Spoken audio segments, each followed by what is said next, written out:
j'ai décidé de dissoudre l'Assemblée nationale. Waouh, t'as des claquettes? C'est pas des claquettes, c'est des chaussons claquettes. Waouh, Ouais, c'est pour ça. c'est une avancée.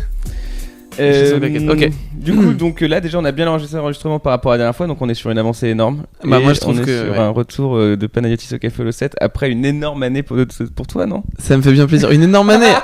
On a commencé comme ça. Ouais, ça met un coup de pression Ouais, d'un seul coup. ouais, Je me suis dit, exactement. parce qu'en vrai, j'ai pas vécu grand chose. Donc, Si, t'as lancé ton spectacle quand même. ouais, ça a été une année préparatoire. Là, je pense que la grosse année, elle arrive là. Ah en oui 2019, ouais. Année préparatoire? Ouais. Ok. Je pense que 2018, ça a vraiment été. Au contraire, c'est une année où j'ai essayé de faire attention à ce que je sortais, à essayer de. T'as tellement confiance en toi. Vous voyez pas parce que c'est de la radio, mais il est en train de poser son café sur son canapé. Ouais, Moi, je pense qu'il près faut de son avoir un ordi. pouvoir d'achat pour pouvoir près de son ordi. Waouh. Ouais, non, Faut t'inquiète avoir pas. un sacré pouvoir d'achat pour se Ou un permettre ça. énorme self-control. Mais oh, bah écoute.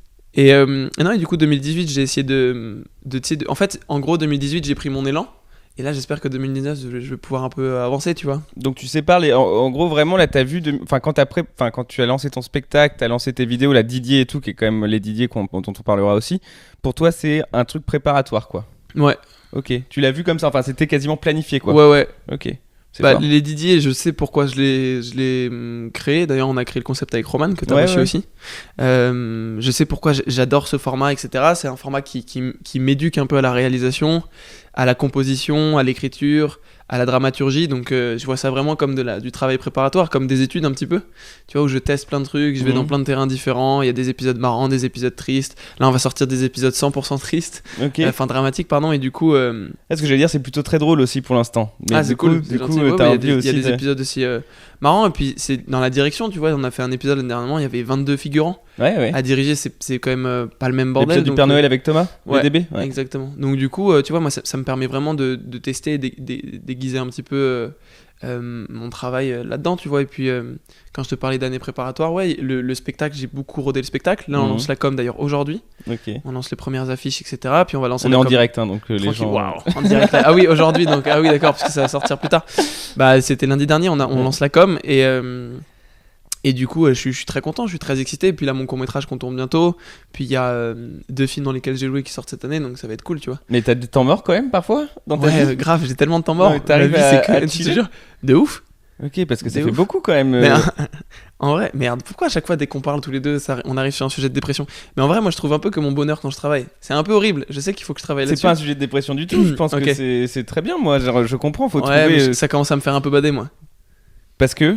Parce que je me faisais cette remarque, je traîne beaucoup avec une fille que j'aime beaucoup en ce moment, et je lui faisais... D'ailleurs, elle a écouté un café au Lo7, elle m'a dit « Mais tu parles beaucoup de moi dans le premier épisode ?» J'ai dit « Oui, ok, calme-toi. » Mais ouais, je me faisais cette remarque l'autre jour, je me disais que c'est un peu quand j'essaie de développer ma vie privée, côté relationnel, côté amitié, côté chill, que j'ai l'impression de travailler. Genre, c'est quand je développe ma vie à côté que j'ai l'impression de pointer le matin au boulot, tu vois. Ouais, je C'est comprends. très bizarre. Et pour moi, c'est beaucoup plus difficile d'aller développer ma corde sociale, Social, ouais. Je comprends. et tout ça que d'aller travailler, essayer de me lancer dans de nouvelles aventures. Parce de que taf. t'as l'impression qu'il y a des codes pour le travail et que pour le social, il n'y a pas de code et que c'est Ouais. un peu la jungle, quoi. Ah peut-être. ouais. Je comprends. Je trouve ça vraiment moins hiérarchisé, moins facile d'accès. Je trouve que dans la vie, pour l'amour, faut être beaucoup plus pistonné que dans le travail, quoi. Je te jure. C'est vrai. Genre, je te présente Nathalie, c'est ma copine qui te la présente. C'est du piston, ça. Hein. Oui, c'est vrai. Donc ça me fait plus peur. Moi, ce qui m'effraie. Là, en tout cas, c'est pour ça que moi, je suis plus en confiance là de me lancer beaucoup dans le taf que quand il y a 1 an, je sortais de la télévision et que c'est ouf. je me laissais respirer un peu et que du coup, j'essayais de développer ma vie. J'étais beaucoup plus apeuré, tu vois.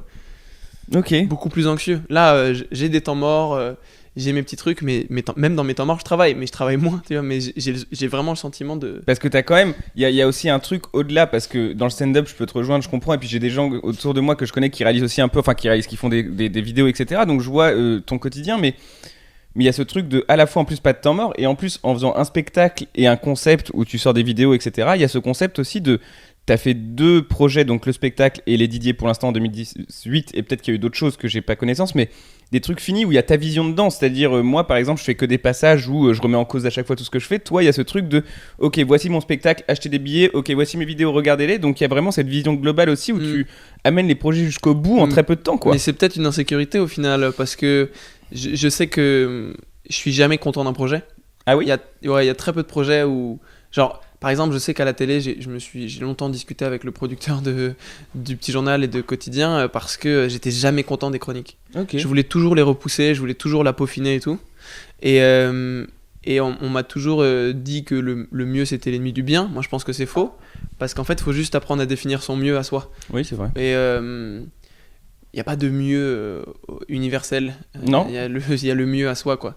Et du coup, quand je te parle d'insécurité, c'est peut-être parce que j'ai l'impression de travailler ou d'avoir fait un travail que quand il y a un point à la fin d'une phrase. Mmh. Je sais pas comment te dire. Oui. Par exemple, j'aimerais, tu vois, Paul de Chavannes, moi, par exemple, longtemps, je lui disais, mais viens, on fait des 30-30, viens. Et il me disait, non, c'est pas encore assez près. Et il me disait, je veux vraiment faire mon truc et arriver. Et là, il commence vraiment à développer une puissance incroyable en plateau, tu vois. Et je me dis, j'aimerais tellement parfois me dire, putain, je kifferais me faire tellement confiance que je peux me dire, genre, non, je vais laisser maturer le truc jusqu'à ce que ça devienne vraiment, tu crois que c'est vraiment se bien. faire confiance d'attendre? Je sais pas, je pense qu'en fait il y a toujours un entre-deux. Il y a les gens Moi, qui de ma vont voir vision, ça c'est que comme dans- un côté courageux, genre allez je me lance, et Bah ouais, un côté un peu je porte mes couilles.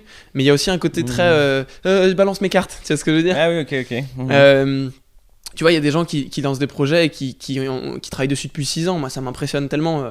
Après, t'as pas du tout aussi, quand tu parles de. Tu ramènes ça à chaque fois en comparant aux autres et en ramenant à toi aussi, c'est-à-dire que t'es aussi un cas très particulier à mon avis, tu vois, genre faut pas non plus, tu peux pas. Enfin, par exemple, toi, moi je t'ai connu quand tu t'es lancé dans le stand-up, je t'avais jamais vraiment connu avant et tout, et quand là tu te lances ton spectacle, c'est pas un spectacle, si tu veux, t'es programmé entre guillemets pour faire l'Olympia. Je dis ça, c'est une façon de parler. Je sais que tu le fais avec le travail et que t'as envie que ça soit bien, etc. Mais t'as ce truc de tu te lances pas de zéro où après faut monter toutes les échelles. T'as ce truc de t'as déjà une notoriété qui fait que quand tu lances ton premier spectacle, point virgule, c'est pour le roder, c'est tout à ton honneur, c'est chambé parce qu'il y a plein de gens à ta place qui auraient sûrement pris une 300, une 400, qui auraient dit allez vas-y venez me voir ou quoi que ce soit. Mais il y a ce truc de tu te lances aussi tu te lances pas tu vois, t'es quand même. Ouais, je vois ce que tu veux Tu dire. vois, il y a ça aussi. Bah, quoi. ça c'est la notion d'élan dont on parlait tout à l'heure. Tu sais, je fais. Ton élan, il est Je fais déjà quand là. même Quoi. attention. Après, moi, ma grosse chance, c'est d'être entouré de gens talentueux, qui ont un amour du travail, qui ont un amour de ce métier. Parce que je pense que quand t'es pas amoureux de ce métier, tu peux pas vraiment savoir aiguiller les gens ou les aider. Mais tu vois, je travaille avec Fari, avec Adib Al-Khalidé, que t'as reçu aussi. Non, t'as reçu Non, pas encore, il est pas revenu à Paris depuis. Et putain, faut vraiment que tu le J'ai reçoives. hâte C'est qu'il le vienne. mec dans la discussion. Tu vas ressortir et tu vas être amoureux de lui. Ouais, je sais. Mais et du coup, tu sais, je pense que j'ai aussi la chance de travailler avec des gens qui m'ont appris cette notion de recul, tu vois, d'élan. Moi, je travaille avec un producteur parisien qui s'appelle Jean-Marc Dumontet, qui est un producteur qui est beaucoup connu des humoristes parce que il a pas mal de salles de théâtre et puis c'est quelqu'un d'assez dur, mais tu vois, mais il est très juste et il m'a souvent appris à prendre le temps de grandir. Après, je sais tu vois, par exemple, Fari, il s'occupait de Fari, et puis je sais qu'à un moment, Fari, il était vraiment complet au point virgule. Et je sais pas si j'ai le droit de dire ça, si je crois, hein. Mais et n'importe quel autre producteur, Fari, il était complet, je crois, 2 ou 3 mois à l'avance au point virgule, ce qui te fait 3000 billets vendus à l'avance. Ouais. N'importe quel producteur aurait dit, bon, on change de salle. Et Dumontet, il a dit non, on reste 6 mois encore ici, jusqu'à ce qu'il ait 5 mois d'avance de complet, tu vois. Ok. Et puis là, il le sort dans une autre salle. Et puis là, ça cartonne. Et il fait 30 bobino de suite complet. Et là, il a fait, je sais pas, 20 comédias de suite, donc 1000 places complet, tu vois. Ouais. Tous les soirs, Et il y avait la la queue, il y avait des gens à limite recal, tu vois. Donc, c'est important de savoir là où t'es et là où tu veux aller. Après, quand je te parlais d'insécurité, c'est que moi, je sais où je veux aller, mais je sais pas vraiment là où je suis. Mais c'est ça, mais parce que tu parles dans ton spectacle du presque moi qui m'a vraiment fait tilter, le fait que tu te cherches toi vraiment, et être dans la projection, comme tu dis, savoir où tu veux aller, ça t'empêche quand même peut-être aussi d'être, tu vois, toi, quoi, entre guillemets, enfin, tu vois. Ouais. Parce que ça m'a fait marrer quand tu parles du presque toi, parce que je pense que c'est la recherche de tout le monde, mais personne n'est vraiment soi, et que t'es dans une recherche qui, enfin, je sais pas à quel point Qui est vaine un peu. Ouais, je vois ce que tu veux dire. Bah, pas vaine, mais en gros, à partir du moment où t'atteindras ton toit, bam, ça aura déjà changé. Il faudra déjà que tu sois quelqu'un d'autre, quoi. Ouais, Enfin, c'est tu vois, ça. je suis pas sûr qu'il y ait vraiment un. Mais c'est pour ça moi que j'aime bien c'est pour ça que le spectacle s'appelle Presque, c'est que je pense qu'on Il s'appelle on Presque. Ouais. Mmh. Parce qu'on n'est jamais vraiment soi, on est toujours presque soi. Ouais, j'ai l'impression. Mais le mec a 20 ans et il donne des leçons de vie. Tu sais, il fume un cigare, il pose ses couilles sur la table.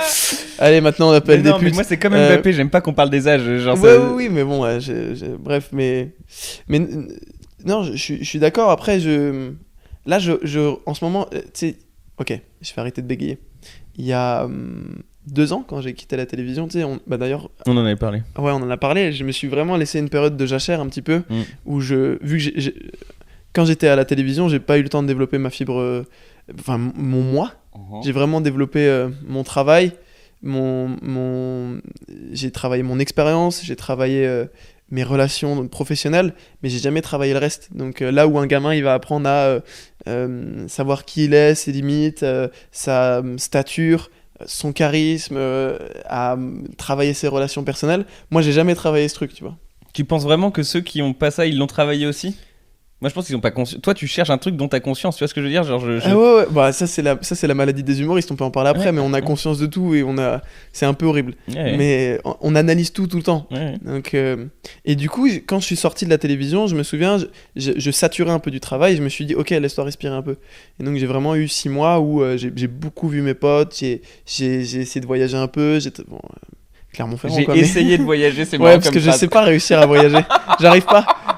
J'arrive pas. Ça veut dire quoi, Je te essayer dis- de voyager? Bah, genre, je pars à Rennes. c'est pas Je me ouf, suis quoi. planté, j'ai essayé de Ouais, voyager, j'ai pas j'ai essayé, réussi. je voulais partir en Inde et je me retrouve en Poitou-Charentes à visiter le Futuroscope un jour de pluie, tu vois. Avec Pierre Thévenoud en guide. L'enfer. Horrible. Je pense que c'est une vision de l'enfer, ça. Ouais. Et du coup, quand j'ai travaillé ce truc-là, tu vois, c'est là où j'ai commencé à prendre conscience de putain, mais tu sais, j'avais une sorte de, j'étais un peu mal à l'aise avec moi. Ouais. Genre, c'est très bizarre hein, parce qu'on Ouais, mais je peux comprendre. on se voit souvent quand même, donc faut être à l'aise avec soi. Enfin, on Mhm. passe beaucoup de temps avec soi. Et Bah, s'aimer, c'est un truc compliqué, hein.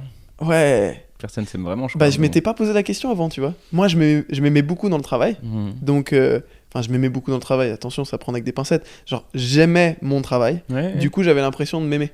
Et quand je suis sorti de cette période et que j'ai Mhm. commencé vraiment à me regarder dans le miroir, sans parler de travail, sans parler Ouais. de rien d'autre à part juste, bah mec, c'est toi, et là tu te brosses les dents. Il est 14h, tu viens de te lever et t'as pris une cuitilla.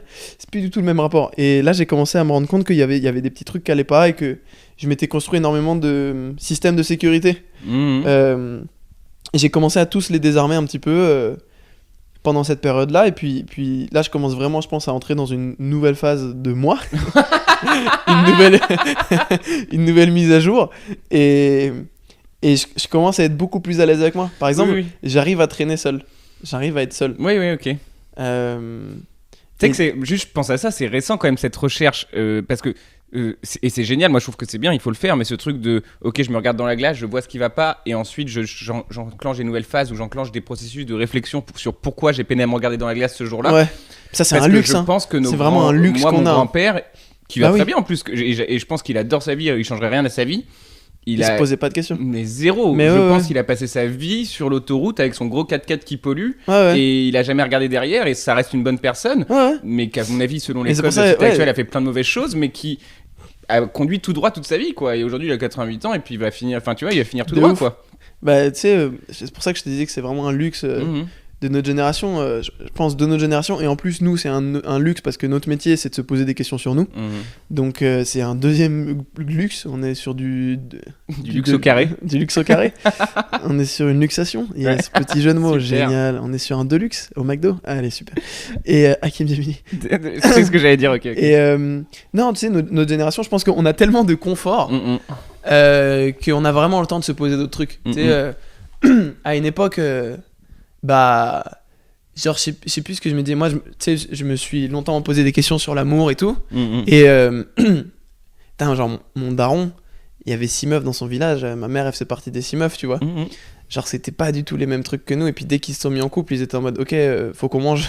Ouais. Qui va travailler, nous deux? Ok, d'accord, on est dans les années 80. Très bien, donc c'est le mari qui va aller travailler, Ouais, puis la c'est femme reste à la maison. exactement ça. Puis on se posait vraiment pas de questions, quoi. Et Mais c'est bien qu'on Aujourd'hui- s'en pose, tu crois? Moi, je trouve que oui. Hein, moi, mais- je pense que ça fait pas de mal. Ouais. Après, je pense qu'il faut pas non plus tomber dans la suranalyse. Non, bien Et j'ai sûr. l'impression un peu que ouais, ça me fait mal. Des fois, je me dis, putain, je suis dedans. Ça fait mal parce que quand tu suranalyses, Ouais. tu prends plus trop de plaisir. Non, Parce mais que tu prends du recul sur tout. Et je Bien pense sûr. que le plaisir, c'est juste être frontal face à ce qui t'arrive. Et du coup, quand tu suranalyses tout, bah, c'est comme si tu faisais un pas de recul sur tout. Et donc, tu t'éloignes d'un pas du bonheur à chaque fois. Et donc, je pense qu'il faut pas rentrer non plus dans la suranalyse. Mais c'est intéressant de se poser des questions, tu vois. C'est tout con, mais regarde, je parlais de ça hier avec la fille que je vois beaucoup en ce moment. C'est mon ex et on se voit et puis on adore discuter. C'est un peu ma meilleure pote en ce moment. Et C'est marrant, elle est passée de c'est la fille que je vois beaucoup en ce moment à c'est mon ex à c'est une de mes potes. Elle a eu 3 statuts en une phrase. Quoi. Bah non, mais en vrai, Non, mais c'est je vois. ouf, mais c'est la pluralité des statuts. Ouais, mon ouais, pote, c'est très c'est la bien. même personne, mais plein de fonctions. Je Et- fais des économies. C'est Une génial. personne, plein de fonctions. Et vous parliez. Et non, et sache que je vais pas boire ce café. En vrai, j'ai un Mais peu je vais honte. boire, je vais J'essaie de boire, faire je vais l'adulte le à boire, boire je du vais le café, boire, mais je vais j'arrive pas. Moi, je vais me bourrer de café, moi. Ah bah génial. Et Ah bah génial. je savais pas quoi dire. T'as dit moi je suis bourré de café, je dis eh bah génial. Allez. Et bah c'est où? C'est cool ça. Et bah super. c'est super Louis. Allez. Il est bizarre en ce moment Louis. Hein. Ouais, je pense qu'il cache une dépression. Il dit qu'il est bourré de café. Oh, merde. Ok. Vas-y, pardon, vous parliez avec ta non, pas copine. du tout. Je disais, on parlait avec mon ex-copine, meilleure amie, J'ai tenté. slash. Et je lui disais qu'en ce moment, je vois une fille. Et ok, va falloir que je trouve les bons termes pour ni paraître condescendant, ni paraître méchant. Mais en ce moment, je vois une fille que quand je l'ai rencontrée la première fois, je me suis dit, ça ne va pas matcher. Mhm. Parce que j'ai l'impression que justement, elle n'est pas dans cette analyse de la vie. Elle est très frontale. C'est-à-dire, et moi, ça m'a toujours un peu repoussé. Ça m'a jamais vraiment attiré. Tu sais, genre, les gens qui, tu peux discuter avec eux et premier degré, ils vont te dire, ah, ça s'est rafraîchi en ce moment. Tu vois. Et ça me fait peur en fait, en vrai, parce que j'aimerais tellement être ces personnes-là. Je te jure que quand il y a un dîner à table et que je vois ma famille parler premier degré de oh là là, dis donc Macron, et qu'ils se mettent à dire et ça s'est rafraîchi en ce moment, les météos, et puis t'as acheté une bûche à Leclerc, tu sais que les bûches de Leclerc apparemment c'est pas du bon chocolat. Et j'aimerais tellement être avec eux, mais à chaque fois je prends du recul et j'ai l'impression d'être le vilain petit canard. Ah tu vois, ouais. et- Ah, moi, il y a que dans ma famille que j'arrive à faire ça justement. Ah bon? Ah moi C'est j'arrive marrant. même pas. Je Parce que me mets en mode survie. Je peine en soirée, je suis en mode survie, en situation sociale, je suis en mode survie. J'en ai parlé avec Paul, mais en soirée, et d'ailleurs j'aimerais peut-être avoir ton opinion là-dessus, mais quand on te dit t'en es où en ce moment, en soirée, ouais. moi j'ai l'impression Moi la question vraiment... quoi de neuf, c'est un des trucs qui me terrifie le plus. Ça et les nazis, c'est mes deux phobies. La question quoi de neuf et les nazis, mon pote. Et du coup, je comprends complètement. Ah ouais. Mhm. Et du coup, et cette fille, elle était très comme ça, tu vois. Mhm. Et donc au début, je l'ai vue une première fois, et date classique, cinéma, truc. Et je me suis dit, genre, d'ailleurs, c'est un bon conseil, mais le date du cinéma, moi j'aime bien en premier, parce que ça te permet d'être à côté de la personne, donc tu sens l'aura de la personne, mais t'as pas besoin de lui parler.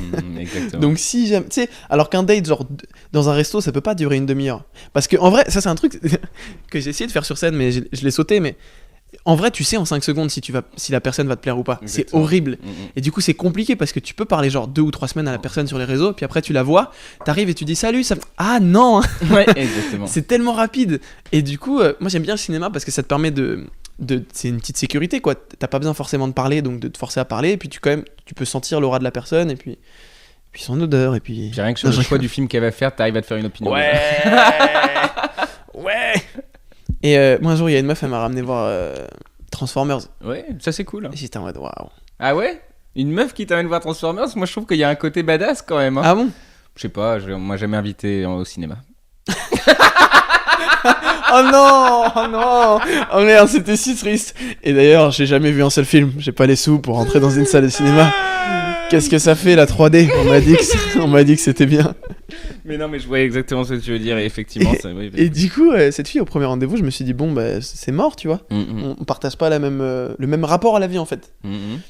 Et puis en fait, je me suis rendu compte, et je sais pas si c'est triste ou si c'est une ouverture que je suis en train de faire sur moi-même en ce moment, mais je la revois beaucoup en ce moment. Ok, Et déjà de une, sexuellement, ça se passe très bien. super. De deux, on s'entend vraiment bien. Alors que je me rends compte qu'on n'a pas du tout le même rapport à la vie. Et de trois, ça m'apaise de la voir heureuse. Ça m'apaise de la voir avoir un rapport frontal à la vie. Je sais pas comment te dire. Ok. Je suis mais je vois Tu vois ce que je veux exactement dire ou pas tu veux dire. Vu que j'ai tout le temps du recul sur tout et que moi j'arrive à rien vraiment vivre, mais en vrai, c'est vraiment des maladies de riches, hein, de ce dont on est en Bien train de sûr, parler. bien sûr. Mais genre, tu sais, même quand il m'arrive un truc cool, j'ai toujours du recul et du coup, j'arrive jamais à trouver du bonheur dedans. Et de traîner avec quelqu'un qui, quand on vit quelque chose, attrape énormément de bonheur de manière très frontale là-dessus, ça m'apaise et ça me fait du bien. Et j'ai l'impression que de voir quelqu'un que je connais, en fait, c'est comme si j'arrivais à attraper du bonheur, de lui envoler en fait. Mais Comme un vampire de Je bonheur. crois que c'est même un truc, enfin, parce que je pense qu'avec notre génération qui cherche des réponses, qui cherche à se connaître tout, on a tendance à vouloir aller vers les gens qui nous ressemblent avec les gens qui ont les mêmes centres d'intérêt que nous, alors que les plus belles amitiés, les plus belles histoires d'amour que je connais de gens plus vieux que moi, c'est des gens qui avaient rien à foutre ensemble à la base, quoi. Une Donc, sorte de je pense complémentarité. Hein. Souvent, les parents qu'on- qui sont ensemble depuis 25 ans, t'en as un qui est très bavard et l'autre bien qui sûr. est Et totalement timide. Il faut qu'on réapprenne à aller vers les gens qui nous ressemblent Ouais. pas, et ça, c'est un problème Ouais. de notre époque actuelle, je pense, qui joue aussi. C'est contre le mariage gay, c'est ça? Super, t'as compris? Je voulais voir le silence qu'on laissait. Oh bah écoute, moi, ça m'a pas. Non, moi non plus, ça Ouais, m'a parce pas que tu gêné. dis faut qu'on arrête d'aller vers les Non, personnes oui, qui évidemment que j'ai nous compris. ressemblent. Je voulais laisser un D'accord, silence donc deux gênant. personnes qui ont des pénis, c'est super. Bah, On n'a pas le droit. Super Louis, génial, très grande, Ça me très grosse semble ouverture. pas. Dieu nous a pas créé. Un pour, café au Losset, ouais, un macho au Losset. ouais, mon pote. Et Dieu nous a pas créé pour être entre deux personnes du même type, si. Oh mon dieu, non, même en rigolant, je peux pas dire ça. Je suis désolé, j'arrive pas. Je comprends. Mais le cœur y est. Le Non, cœur, non, le je- cœur je- est à la je- blague avec toi, parce qu'en plus c'est moi qui ai lancé cette blague. Je Il regrette. y a aucun problème. Tu pourras couper ou pas? Non, je rigole. Le mec qui se chie dessus. Mais non, mais parce qu'on rigole depuis le début. Wow, Et, tu te rattrapes bien. et du coup, parce qu'on fait que des blagues et rien n'est sérieux. Et, Super. en vrai, on est hyper sûr de nous tous les deux et on joue un personnage depuis le début. En vrai, on et- est la même personne. Ah, putain, imagine, c'est moi qui parle tout Jeff seul. Panaclock depuis le début. Tous les Café Los Angeles, je les ai enregistrés tout seul. En fait, je suis complètement cinglé. James McAvoy, Split, mais genre dans ta Exactement, tête. C'est ouf. Dans ma tête, il y a Charlie Swanon, I'm Thomas the- VDB et Elise Moon. I'm the beast. Tu dis aussi dans ton spectacle, d'ailleurs, un truc qui m'a fait marrer, c'est quand tu fais des blagues, Vas-y, tout le monde spoil, t'aime. spoil, frère. Vas-y, Non, spoil. non, c'est juste une Je rigole, phrase, il n'y a pas de blague, mais je c'est rigole, c'était une vanne. quand tu fais des blagues, tout le monde t'aime, tu dis. Les gens t'aiment quand tu fais Ah des ouais, à blagues. un moment, je dis que j'ai compris. Il y a une recherche d'approbation dans le fait de faire des blagues, Ouais, du coup. ouais, c'est ça. Mhm. J'ai compris assez tôt que quand tu fais des blagues, tout le monde t'aime un peu. Et moi, ça m'a vraiment fait du bien quand j'étais plus jeune de me sentir porté, tu vois, apprécié, d'avoir une approbation autour de moi. Donc, c'est ce que je raconte dans mon spectacle, tu vois, mais je vous invite à venir le voir. Bah, mais évidemment. je raconte, tu sais, je raconte ma première blague et je raconte plus que ça. Je raconte, je pense, le moment, ça m'est arrivé il y a à peu près 6 mois, où je me suis rendu compte que je faisais des blagues pas pour les bonnes raisons. Et c'était à peu près au moment de notre premier Café au Losset. Peut-être que tu me fais avoir des crises existentielles, Louis Dubourg. non. Mais non, ouais, et je crois que. Mais d'ailleurs, je pense que c'est un système de sécurité de beaucoup de personnes, hein, l'humour. D'ailleurs, à la base, je pense que l'humour a été créé pour ça. Hein. Oui, pour casser une situation de gêne, quoi. Ouais, exactement. Bah, c'est comment elle s'appelle, Anna Gatsby, Ouais, qui disait rire, c'est relâcher de la tension, exactement. c'est relâcher de la pression. Et je pense que c'est important quand on vit en société avec d'autres personnes qui ont une aussi grosse complexité que nous. C'est important des fois de relâcher de la pression. Et en vrai, je pense que parfois, tu vois plein d'humoristes qui, leur passion, c'est de relâcher de la pression. Et tu te dis, mais pourquoi tu veux que tout soit aussi plat? Et t'as peur de quoi? Et moi, j'ai longtemps été là-dedans et je suis encore totalement là-dedans. Et je retiens un roux depuis tout à l'heure. Je sais pas si t'as vu. C'est un peu un exploit. Hein. Mais. Et du coup, ouais, j'ai vraiment commencé. Je me souviens du moment où. D'ailleurs, ma mère m'en parlait beaucoup. Je suis devenu un garçon marrant, entre guillemets. Ok. Et genre, il y a vraiment eu un twist en 2 mois où j'ai commencé à vouloir tout le temps faire des blagues. Mhm. Parce que j'adorais être le centre d'attention. J'adorais pouvoir relâcher de la pression. T'es où dans la fratrie en termes d'âge? Dernier, ouais. Ouais, Mhm. meilleure place. J'ai profité de l'expérience de tout le monde. Je suis un vampire d'expérience. Mhm. Mais Tu te vois comme ça? ouais, franchement, moi je le répéterai jamais assez, mais ma chance c'est d'être entouré de gens. Et t'as mon frère, t'as tous mes frères et ma sœur qui m'ont appris énormément de choses. En fait, quand t'es le dernier, quand tes frères font tes frères ou sœurs font des erreurs quand ils étaient plus jeunes, et souvent ils te le disent, tu vois. Moi je sais qu'il y a des trucs que j'allais faire et mon frère m'a dit là tu perds ton temps, il m'a expliqué pourquoi, et puis du coup t'as pas besoin de le vivre. Il y a des trucs que t'as besoin de vivre. Je sais qu'une fois il m'avait dit là, je me souviens une fois il m'a dit une phrase un peu de film stylé. Il m'a dit là tu fais une connerie mais vas-y fais-la. Ok. Ça va te faire du bien. Et mais ouais, donc du coup j'ai vraiment profité de leur expérience, tu vois. Et puis j'ai plein entre guillemets, je suis le petit frère de plein de monde, hein, de Farid, d'Adib. Ouais. Donc Tu parles beaucoup de famille quand même aussi, hein. C'est quand même un truc qui reste beaucoup dans ton... Là, quelque part. ouais, quoi. l'idée c'est de se construire une famille, sinon ça n'a aucun intérêt. Oui, non, grave. Mais même grave. la famille, ta famille nucléaire, tu vois, il y a ce truc de, t'en parles beaucoup, et ce truc de... Il y a un lien, enfin, que j'ai aussi, et moi j'en parle tout le temps, c'est dans mes textes et dans mes podcasts, effectivement, il y a un truc, mais ce lien qui... Enfin, tu vois, les films de Judd Apatow, par exemple, toutes les morales des films de Judd Apatow, c'est à un moment donné, il faut casser l'autorité de la famille pour être encore mieux avec eux. C'est pas la casser pour s'engueuler avec eux, c'est la casser en mode je suis une personne moi, je m'émancipe complètement de ce cercle machin pour ensuite être une personne et ensuite revenir vers eux en tant que personne. Ouais. Mais je pense que ça c'est le truc le plus dur à faire quoi. Mais c'est un peu ce dont j'essaie de parler dans le spectacle. Ouais, bien sûr. J'essaie de parler de. En fait, moi je me suis longtemps posé cette question et d'ailleurs on peut se la poser ensemble parce que j'ai toujours pas trouvé la réponse. Vas-y. À partir de quand on devient quelqu'un ? Ouais. Bah dès qu'on sort, enfin tu vois, dès qu'on est quoi. Ouais. Mais à c'est la base. Une vraie question, tu sais. Oui. À partir de quand t'es plus le petit dernier de la famille ? Et est-ce que c'est un but en soi de devenir quelqu'un aussi hein ? Moi je pense que c'est important pour trouver sa direction. Je pense que tu peux pas vraiment. J'ai du mal à concevoir qu'on puisse être heureux quand tu sais pas pourquoi t'es dans ce monde. Genre. Ah ouais ? Ouais. Faut qu'il y ait une recherche. C'est de l'ordre de mystique un peu ce que tu dis ou il y a un côté juste. Je pense qu'il y a un côté un peu spirituel. Ouais. Mais je pense qu'il y a aussi un côté juste très terre à terre de savoir qu'est-ce que je fais là quoi. Quel est mon but, tu vois. Je pense que moi ça me ferait mal genre à 35 ans d'avoir le sentiment de me dire j'ai toujours pas trouvé ma direction. Mais attends, s'il y a une personne qui me semble avoir trouvé une direction, il y a quand même toi quoi dans la liste quoi. Mec, je change tellement d'avis tout le temps. À la base, Non, ma mais direction les avis- c'était de faire de la télévision, puis après, là j'ai envie d'être réalisateur, j'ai envie d'être stand-upper, j'ai vraiment plein de directions. En ce moment, la musique ça m'attire énormément. Enfin, Oui, mais tellement c'est la oui, mais c'est- créativité qui lit tout Ouais, quand même. mais c'est quand même de la recherche, tu vois. Je suis conscient que je suis pas le mec le plus paumé dans ce qu'il a envie de faire, mais je suis pas non plus le gars le plus sûr de lui, tu vois.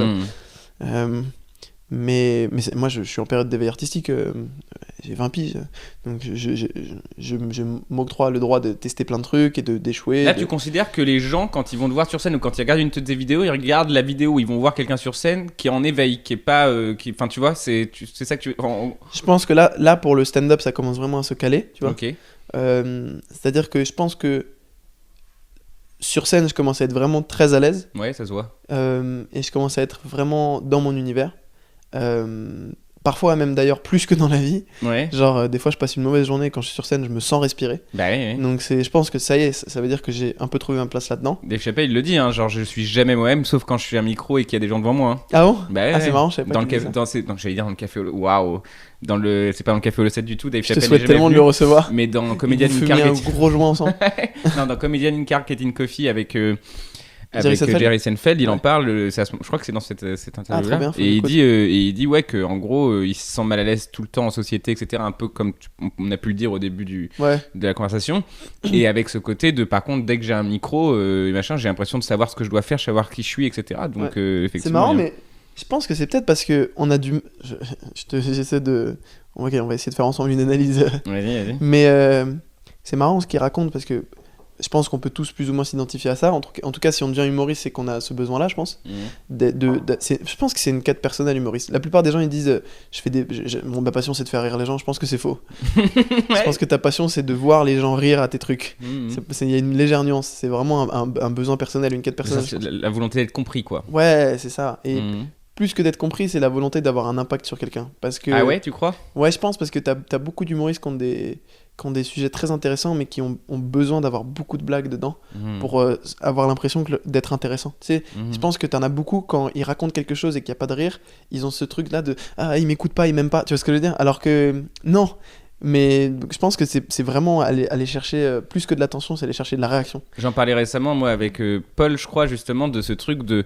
Je crois aussi qu'une de nos quêtes, quand même, et c'est un truc que j'ai compris récemment, c'est qu'il y a une espèce de mouvement d'entonnoir qui doit se faire entre toi sur scène et toi dans la vie, et que ça doit se rapprocher le plus possible, en se touchant quasiment, et j'ai vu beaucoup d'exemples de gens qui avaient un tout droit dans la vie, et qui essaient d'affiner leur... Mais en fait, je crois qu'il faut que les deux se rejoignent, et à un moment donné, que tu fasses un mouvement d'entonnoir, quoi, entre toi dans la vie et toi sur scène. À mon avis, ça doit...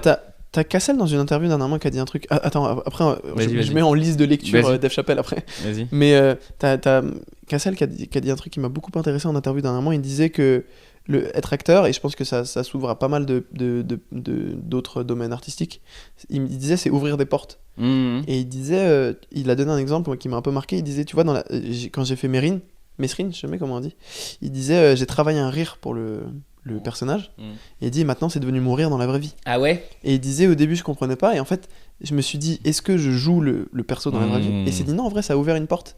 Quand j'ai travaillé ce perso, j'ai juste ouvert certaines portes que je connaissais pas, Et ça a débloqué des trucs. Genre avant, quand je riais, bah, en gros, le sous-texte, il dit genre avant, quand je riais, je cachais un peu ma réaction. Il dit, quand j'ai ouvert cette porte, je me suis rendu compte que j'étais capable de montrer rire comme ça, tu vois. Mmh. Et je trouve que c'est un peu ça la scène. Moi, je pense que Je comprends. ce qui m'a fait du bien de me lancer dans la scène, c'est que j'étais à une période où je ne me connaissais pas. Et la scène, ça m'a vraiment aidé à me connaître. C'est un peu, c'est horrible à dire, mais c'est un peu, le public, c'est un peu notre psy en vrai. T'arrives sur scène et Ouais, c'est on a vrai. tous connu ce moment où on a passé une journée de merde, t'arrives et tu sors de ton texte, tu fais une légère impro sur ta vie et puis tu te sens vraiment mieux. Ouais. Et je pense que c'est dans ces moments-là où on kiffe le plus, tu vois. Et du coup, Chappelle, par rapport à ce qu'il disait, je pense que en vrai, tu sais, quand il dit je me sens mal à l'aise dans le monde et que quand je suis avec un micro, je suis à l'aise, peut-être que en vrai, c'est parce que quand t'as un micro, c'est toi qui crée ton univers. Mmh. C'est toi qui poses les bases. Et du coup, c'est peut-être encore, on parle encore de ça, mais c'est peut-être de la sécurité en vrai. Ouais, Et c'est- bien c'est sûr quasi qu'il y a la sûr, sécurité. En tu plus, tu sais ce que tu vas dire, t'as ton C'est setup, que- t'as cette liste, etc. C'est que dans le monde, tu dois t'adapter, alors que sur scène, c'est aux Ouais, gens de bien t'adapter sûr, à toi, de bien s'adapter sûr. à toi. Seinfeld, il le dit aussi, je crois que c'est Marina Rollman qui me l'a rappelé récemment, mais le fait que il dit que dans la green room, juste avant de jouer, je me sens hyper mal à l'aise au milieu La des green room, comédiens c'est et là tout. pour les gens, je sais pas si tout Pardon, le monde connaît dans la green room, la- c'est genre dans la la loge, loge, quoi. ouais. La loge Je me dans sens les hyper mal à comedy l'aise clubs. et tout. Ouais. Et dès que j'arrive devant 2000 personnes, je me sens bien, quoi. Ouais. C'est très bizarre, ouais. Ah ouais, moi par exemple, au Paname, j'ai ça. Hein. Mmh. Au Paname, des fois, en loge, je suis vraiment pas à ma place. Je me mets en mode, je fais des vannes de merde. En plus, tu me vois là-dedans, je fais des vannes de merde. Je sais pas, j'essaie d'être cool, de trucs. Puis dès que je monte sur scène, dès que je passe le rideau, je suis en mode ouf. Ouais. Alors que normalement, c'est l'inverse. Tu sais, la plupart des gens, ils s'attendent à ce que quand tu sortes de scène, je suis en mode c'est terminé. Alors que moi, c'est quand je sors des loges, je suis en mode ouf. Je C'est bon, comprends, allez, maintenant, on est devant 120 personnes. je comprends. Ouais. Il y a une espèce de recherche comme ça, mais après tu dis là t'es en recherche, etc. Il y a quand même aussi, on ramène pas à l'âge, mais t'as quand même vécu une vie en flash forward un petit peu aussi quand même, tu vois. Merde, flash forward, ça veut dire quoi? Enfin, en rapide accéléré Ah quoi, ouais, d'accord. genre là t'as vécu 12 crises existentielles enfin tu vois, par Mm. exemple un truc fou, t'as pas fait d'études du coup, t'as tout de suite lancé après le bac à Ouais. faire ce que... Tu vois, genre t'es l'exemple parfait comme d'une personne qui s'est trouvée rapidement. Non mais tu vois, qui s'est trouvée rapidement et qui Ah, non. aujourd'hui... Non, non, c'est faux. Non mais c'est trouvé, mais tu vois Mais ce je que je vois veux dire, il y a ce truc de... t'as mis- j'ai longtemps réfléchi à ça. Vas-y. Mais en vrai, je me suis pas trouvé. J'ai plongé. D'ailleurs, c'est un truc que je sais plus faire maintenant parce que je réfléchis trop. Et je. Ah oui, Ouais. tu savais plonger avant. Ah, de ouf. Avant, je me posais vraiment aucune question. Genre, quand j'avais une idée, moi, je me souviens C'est du quand le moment où t'as commencé à te poser des questions? C'est ça que t'allais dire, pardon. vers, je crois, la fin de la télé. Ok. 6 mois avant la télé, je crois. Ok. Avant la fin de la télé. Mais je me souviens du moment où je commençais à faire des petites interviews. Puis j'interviewais genre des mecs d'internet, genre je crois Hugo tout seul, Bat et Gaël de 10 minutes à perdre et tout. Puis j'ai vu Gad Elmaleh à la télé, je me suis dit, ah, je vais l'interviewer. Mmh. Et à aucun moment j'ai douté. Et je me suis dit, ça va se faire. Mmh. Et j'ai vraiment tout fait pour. Et à aucun moment je me disais, mais non, t'es qu'une petite merde, t'habites à Bondoufle en banlieue, dans le 91. Enfin, à aucun moment ça rentrait en considération. Je voyais Gad Elmaleh, je voyais moi, et je me disais, je vais faire le lien. Putain, c'est ouf. Et je me posais aucune question. Mais ça, c'est Le pouvoir de la volonté, enfin de la jeunesse, je pense, juste. Il y a la jeunesse, mais ouais, il y a la Et jeunesse. puis, Ouais. c'est surtout que j'étais pas très normalement constitué. Genre, je me rendais pas compte en fait, je me rendais pas compte qu'il y avait 20 000 autres gamins comme moi qui se disaient la même chose. Tu vois ce Je que je pense veux pas dire? qu'ils se le disaient comme toi, sinon ça serait pas arrivé à toi. Je sais T'as pas. le mais- sentiment j'avais parfois d'avoir été choisi par le grappin. T'as vu, entre toi aussi guillemets. tu retiens un rôle un peu. Hein Hein? Toi aussi t'as retenu un rôle. Hein. À l'instant seulement. Mais Ah moi, ouais, comment alors, peut-être c'est pas ça sur moi, je sais pas roter. Donc, non, j'ai jamais roté. Enfin, j'ai roté 10 fois dans ma vie, Waouh. peut-être. 10 fois. Peut-être, enfin, sans compter quand j'étais bébé. Parce que quand j'étais bébé, j'ai dû roter plein de fois sans le savoir. Mais ouais, et c'est ce qui fait que, je trouve par ça exemple, ma incroyable. période où je buvais de la bière, ça a été une période très compliquée pour moi où je faisais semblant d'être un bonhomme. Mais en vrai, j'avais mal. Parce que Tu rotais j'avais pas. pas à roter, quoi. Et quand tu bois du coca, non? Rien. Je sais pas roter. C'est un vrai problème. Et j'ai déjà essayé plein de fois. Je me suis déjà concentré. J'ai déjà regardé des Waouh. vidéos pour essayer, mais j'arrive Il y a pas. des tutos sur internet et tout? Qui marchent pas apparemment parce que j'ai pas réussi, quoi. Putain, c'est ouf. Non. Putain. Mais du coup, j'ai eu un petit spasme, ouais. Mhm. Waouh, je trouve ça... Mais c'est. Tu peux gagner Incroyable Talent avec ça ou pas, tu vois? Je me suis inscrit et ça suffisait Genre, pas. non, c'est pas. C'est talent lambda. un talent lambda. La France est un talent comme un Ouais. talent normal, quoi. Ouais, la France a un talent. Bah, point. Ça fait moins de lettres dans le titre. Mais oui, ok. Je sais plus ce qu'on disait du coup. Je sais plus non plus. Si, on parlait de. Ouais, je pense qu'à juste un moment, j'ai commencé à arrêter de plonger. Ah oui. Et, oui. mais c'est autant bien que pas bien. Mm. Genre, j'ai commencé à prendre du recul et à me dire, ok, avant de plonger, c'est de réfléchir à ce que tu peux gagner, ce que tu peux perdre, les pour et les contre. Et en vrai, je pense que t'as un léger. ça t'aide autant que ça t'aide pas. Parce que Mhm. ça t'aide parce que tu peux mieux préparer ce que tu vas faire, tu peux mieux préparer où tu vas plonger. Tu te dis, je vais plonger à gauche ou à droite. Mais c'est moins spectaculaire, ça prend plus de temps, t'as plus de chances de faire un plat. Ouais. Parce qu'à partir du moment où tu te dis, où tu commences à réfléchir avant de plonger, on sait très bien que c'est là où tu te pètes la gueule, quoi. Et faut pas réfléchir normalement, mais du coup, ouais, j'ai commencé un moment à réfléchir, et du coup, quand tu disais que j'ai très vite trouvé ce que je voulais faire, en vrai, c'est faux. J'ai eu l'idée, elle a popé dans ma tête, je me suis à aucun moment dit est-ce que ça me correspond, est-ce que ça me correspond pas, est-ce que c'est possible ou pas possible, j'ai juste plongé. Ok, mais alors du Et coup, après, je me suis dit, en vrai, ça me correspond pas. pour affiner, t'es rentré, t'as plongé comme tu dis, t'as pas trouvé en tout cas, mais t'es rentré dans un processus où de liant en liant, c'est-à-dire que effectivement la thèse c'est parce que mais en fait ça t'a permis d'accrocher le stand-up ou la réalisation, et puis ça va te permettre d'accrocher, mais t'es rentré dans un processus où tu vas jusqu'au fait de pouvoir accrocher autre chose entre guillemets. Là où moi ma vie avant de faire du stand-up c'était une vie de tiens je vais bosser là, non ça me plaît pas, je vais faire autre chose, tiens je vais faire ça, non en fait non, et du coup il y avait des cassures à chaque fois entre ce que je faisais, Ouais, en d'accord. mode je me reconstruisais de zéro avec toutes les remises en question qui allaient avec. Ouais.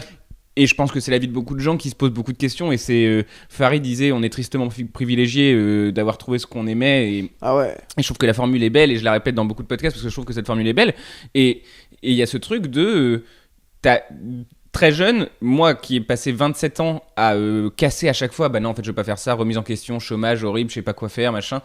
Bah là toi très vite t'es en train d'un truc de ok tu peux quand même à chaque fois te rattraper à une prise quoi entre guillemets. Ok. Tu vois, ouais. tu recommences pas le mur d'escalade de tout en bas à chaque fois, quoi. Et ça, c'est quand même aussi, je pense, un truc qui. Ouais, c'est qu'il y a un fil rouge, mine de rien, comme tu disais tout à l'heure, c'est Une la sorte de fil rouge. création, ouais. Une sorte de fil rouge. C'est la création. Et le truc de te faire confiance, encore une fois, moi, ça, c'est un des trucs qui me. Quand tu. Par exemple, quand t'as écrit le Didier, parce que donc les Didier, on en a parlé au début, mais c'est trop drôle. Le concept, quand même, c'est on a décidé d'aller à la rencontre de tous les Didier de France. Ouais. Déjà, comment vous avez eu. Comment l'idée elle est venue, tu vois, c'est Avec fou, Roman, je sais pas, on était posé en terrasse et on voulait vendre un concept à Combini. ça. Mhm. Et donc on cherchait des idées de concept, et je crois que je lui disais faudrait que ce soit du faux documentaire parce que c'est mieux que du sketch dans le sens où c'est beaucoup plus facile à tourner. Ah oui, ok, ça, je Et, savais pas jamais, ok. Et je sais plus pourquoi, au début on a commencé à essayer de trouver un personnage à développer, et Mhm. après on avait plein de pistes et on se disait putain mais pourquoi c'est pas ça notre liant. Mhm. C'est genre un nom et juste un rapport au monde. C'est toujours, le Didier il se sent toujours un peu humilié par rapport au monde, et on en développe énormément, tu vois. C'est marrant parce que au moment où j'ai vu la première vidéo, je t'ai dit, je crois que je t'en avais parlé, mais j'avais écrit un texte sur j'ai envie de retrouver les 10 000 personnes qui ont liké sur Facebook Ah oui, c'est vrai. Evangélie. C'est un peu la blague inverse. Mais du coup, j'ai pas envie de faire de la psychologie de comptoir. Mais est-ce que tous les Didier qui ont des personnalités un peu différentes, mais qui machin, est-ce que c'est pas un peu Panayotis finalement? Hey. Alors, mais figure-toi quand on m'a posé la question, mais c'est un peu marrant parce que, en vrai, Bienvenue sur France J'ai- Inter. moi, je Nous pense que- recevons Panayotis dès 8h du matin. Ah, merde. Panayotis, est-ce que les Didier, ça ne serait pas vous? eh bien écoutez, Augustin Trapenard, non, bah, tu sais, il y a un épisode où il y a Didier qui meurt demain, Ouais. et à la fin il appelle son père. Ça c'est marrant, mais je sais que ça a touché mon père, tu vois, parce que moi j'ai un rapport assez compliqué avec mon père, j'en parle beaucoup dans mon spectacle, mais je sais que ça l'a touché, et puis je l'ai écrit vraiment en pensant à lui, tu vois, mais il y a des épisodes qui n'ont aucun rapport, mais oui, évidemment, dans tous les cas, dans tout ce que t'écris, il y a toujours un bout de toi, Bah parce oui, que j'ai l'impression. c'est ton rapport au monde que tu recraches un peu dans des dialogues et tout, tu vois, mais Enfin, il y a toujours, je pense qu'il y a beaucoup de gens qui mettent pas d'eux dans ce qu'ils font, mais c'est ce qui fait que c'est moins bien, je pense.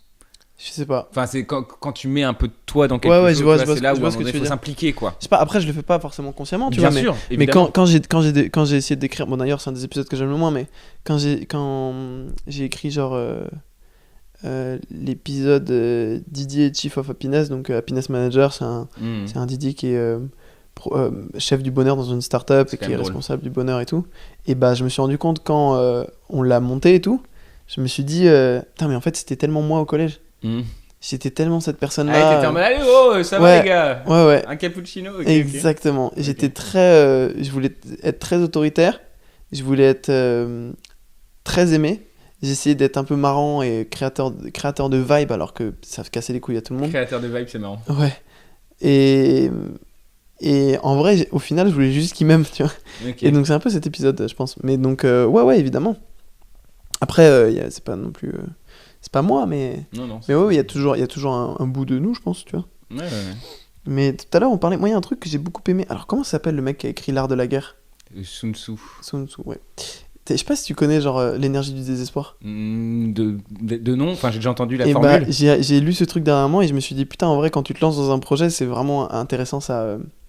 Et d'ailleurs, t'as Benjamin Nevers, qui est une personne avec qui je travaille, qui a réalisé un épisode il y a pas longtemps il a une sorte d'émission sur internet où il parle de faits ou de thèmes ou de théories et tout. Et il a fait un épisode là-dessus qui est vraiment assez intéressant. Et moi, c'est une théorie dont j'ai entendu parler il y a genre 1 an. Et en fait, c'est. Donc, je te la fais avec ma version des faits, donc rien va être précis, mais c'est pas grave. Ouais. Genre, C'est genre parfait. Sun Tzu, du coup, Ouais. qui est donc un empereur de guerre. Ouais. Bon, si tu veux, écoute, je te le laisse. Alors, ok. Je sais pas comment on dit. Un empereur de guerre. Bon, je t'emmerde. Et là, genre. Non, mais. Et bah, genre. T'as plein d'autres empereurs de guerre. Ouais. Ils se sont réunis. Et Ouais. lui ont dit, genre, ouais, Sun Tzu. Sun Tzu. Sun Tzu. Oh, Alors en vrai, les enfin. gens ils l'appelaient Shun Tzu. Mais Ouais. il lui disait tout le temps, mais c'est Sun Tzu, moi. Il disait, ouais, calme-toi, c'est plus facile à dire Shun Tzu. Et je lui disais, genre, mec, wesh, à chaque fois que, genre, t'assièges un village, bah, genre, tu réussis. Le village il est assiégé et tu les tues tous.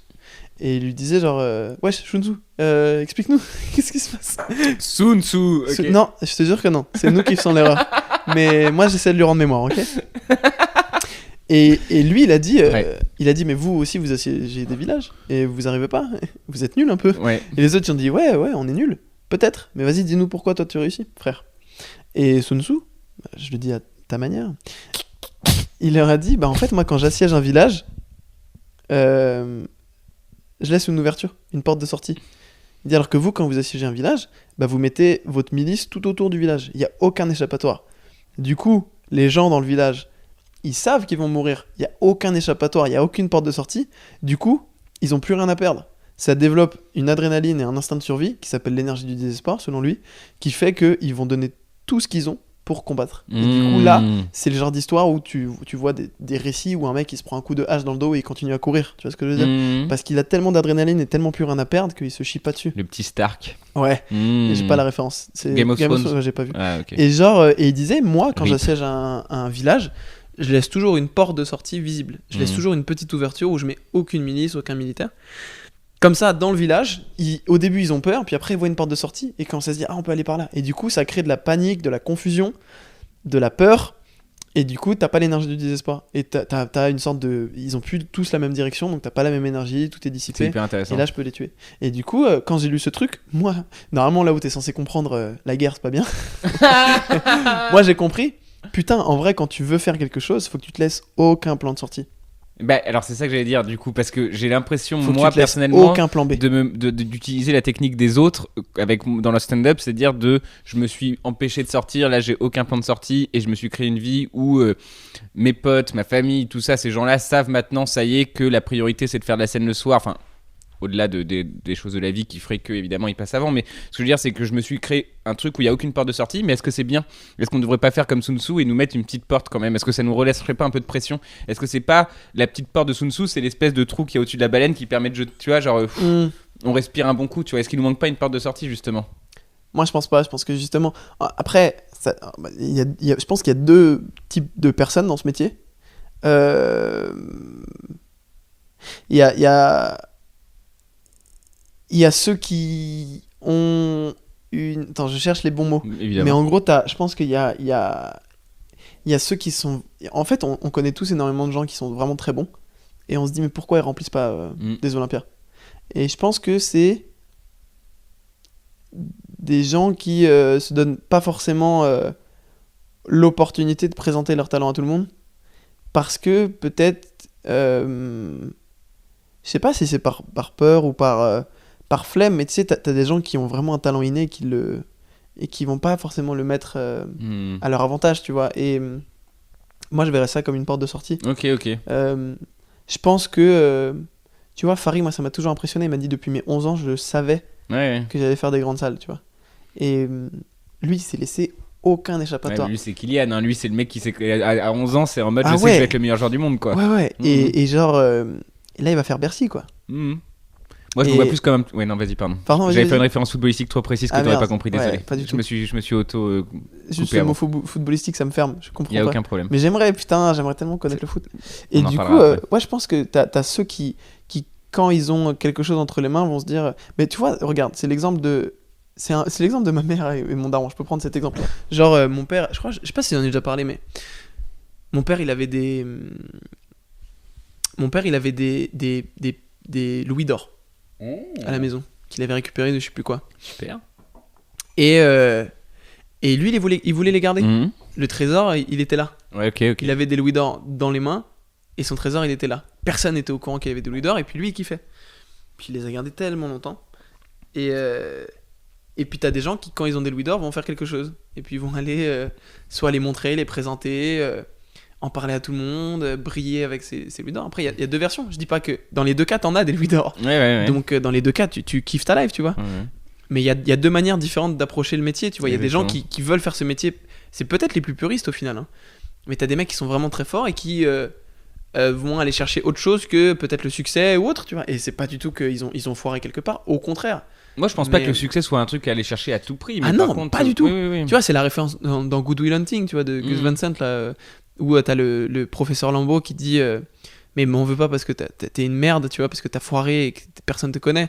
Et l'autre, tu lui as dit mais tu te rends pas compte que je l'ai fait volontairement. Mhm. Tu sais que je suis plus intelligent que toi. Et l'autre, il peut que reconnaître que oui, t'es plus intelligent que moi, t'es un meilleur professeur que moi. C'est juste que moi, j'ai tout fait pour aller parler à 1000 personnes, alors que toi, tu fais tout pour mieux savoir parler à 10 personnes. Donc, t'as ce truc-là. T'as soit les gens qui vont aller vouloir conquérir plus de terre, ou soit les gens qui vont vouloir travailler vraiment leur terre, peaufiner leur cabane, tu vois. Et les deux, c'est deux approches très intéressantes, tu vois. Mais Ouais, avec ce truc, par exemple, tu parles de parler devant peu de monde ou beaucoup de monde. Là, pour un exemple plus concret, là, jeudi, j'ai ouvert pour Paul Taylor au Casino de Paris, donc devant 1400 personnes. ouais. Et je suis allé jouer au One More Joke juste après, devant 80 personnes.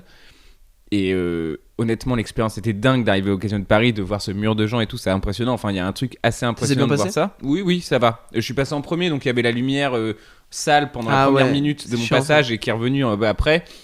J'ai enchaîné sur le petit classique Retour chez les darons qui en première partie Faut que c'est vraiment marche bien. toujours, même Ouais. si à chaque fois j'ai l'impression d'enlever un petit bout de mon âme et Ah merde. et de dire allez bon tant pis on va faire cette blague, mais quand ça marche moins bien que je suis en première partie, j'aime bien la faire parce que je suis sûr qu'il y a des rires, au moins le mec qui passe après il a eu des rires quoi, donc c'est cool.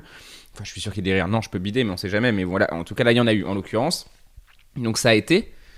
Mais après je suis allé jouer devant 90-100 personnes au One More Joke et en fait je me rends compte que moi ce que j'aime c'est de jouer dans des ambiances comédie club devant 50 à 150 personnes, mais rien que pour le fait, tu vois, pour parler un peu techniquement de blagues, mais des blagues comme où t'as un petit prémisse qui est censé avoir 2-3 rires, bah au Casino de Paris t'entends pas ces 2-3 rires et tu dois continuer comme s'il y avait pour garder ton rythme, Ouais. alors que là dans une salle comme ça tu peux entendre les 3-4 rires, tu capitalises dessus pour Ouais, en créer ouais. un 15 et puis après t'as toute la salle sur ta 4e vanne. Ouais, Et, ouais, je vois. et j'aime ce côté de tiens, je te prends toi, tiens, je t'amène toi. Alors qu'au Casino de Paris, tu dois prendre ça comme une énorme masse cohérente de gens qu'il faut que t'emmènes en Ouais, vague, c'est- quoi. c'est une colonie. C'est alors deux que disciplines C'est différentes, gérer hein. deux enfants que tu connais. C'est gérer tes deux neveux ou gérer une colonie. Exactement. Et, Ouais, c'est pas le même et délire. je crois que c'est une ambiance différente, ouais. Donc après, il Ouais. faut aussi savoir ce que tu veux, quoi. Moi, par Ouais, exemple, c'est je ça. sais que les grandes salles, je suis pas sûr que ce soit un truc qui m'attire. Après, bon, on sait jamais, je dis ça, et puis dans 10 ans, je vais peut-être. Ah, Louis, tu disais ça il y a 10 ans, et en fait. Et là, tu fais un fais ça. casino de Paris, enculé.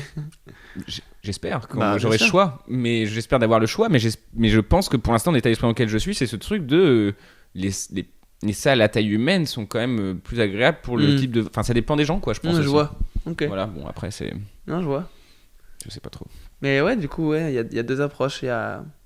Et Sun Tzu a pas forcément raison avec cette petite. Non, mais moi mais j'aime bien. Ça m'a. Non, non, moi, c'est- en tout cas, ça m'a aidé. L'énergie du désespoir, c'est hyper Je la trouve intéressant. intéressante. Parce Et d'ailleurs, pour la petite anecdote, mon père, qui est très malin, Mhm. il s'est dit bon, un jour, on va se faire cambrioler chez nous. Mhm. Et il a dit les gens vont trouver les louis d'or. Du coup, il les a cachés où, à ton avis? Sous son lit. Non, dans un pot de pièces jaunes. Ah. Sauf que ma mère est allée déposer les pièces jaunes Non. pièces jaunes. Avec les 8 heures dedans. avec les louis d'or. Bernadette Chirac. Ouais, Bernadette Chirac, elle a des louis d'or, mon pote. Et elle est retournée. Donc évidemment, il y a eu une embrouille parce que mon père était en il est où le pot Bah, je l'ai truc donné à Bernadette. Ouais, ma mère elle dit bah, je l'ai amené à la poste, c'est pour aider les enfants. Et mon père il dit tu peux retourner à la poste parce qu'il y avait genre $4000 4000 balles de louis d'or. Et puis on s'en tourne à la poste et à la poste il me dit ah non on n'a pas du tout trouvé. Le mec avait une Rolex et une grosse chaîne en or, bah alors Ouais. là je vois pas du Alors tout on n'a ce pas que trouvé, vous- par contre on ferme. On ferme et puis je reviens dans 6 mois là, je fais un tour du monde mais revenez dans 6 mois. Et donc voilà. Ah l'enfer. Donc au final peut-être que la morale c'est quand t'as des louis d'or fais le tour du monde avec.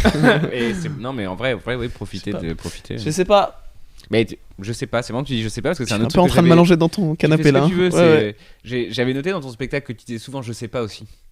Ah bon? Ouais, mais c'est bien, moi j'aime bien justement merde. ce truc de Je savais pas que je disais je sais pas. bah, tu ouvres en disant je sais pas déjà ta Ah, première oui, oui. phrase et puis après ça revient 5-6 fois ouais mais le fait de pas savoir moi je trouve ça bien parce que c'est enfin bon bref les gens qui ont des certitudes moi ont tendance à me faire peur donc Ouais. tu vois les gens qui disent bah moi je suis sûr que d'ailleurs je suis en train de développer une théorie pour la scène peut-être mais en tout cas pour ma vie c'est sûr et j'aimerais ouvrir un jour comme ça enfin en tout cas faire un passage là-dessus sur le fait que c'est pas si compliqué d'être une bonne personne en fait c'est parti d'une pote qui m'a dit récemment putain je sais que je suis chiante.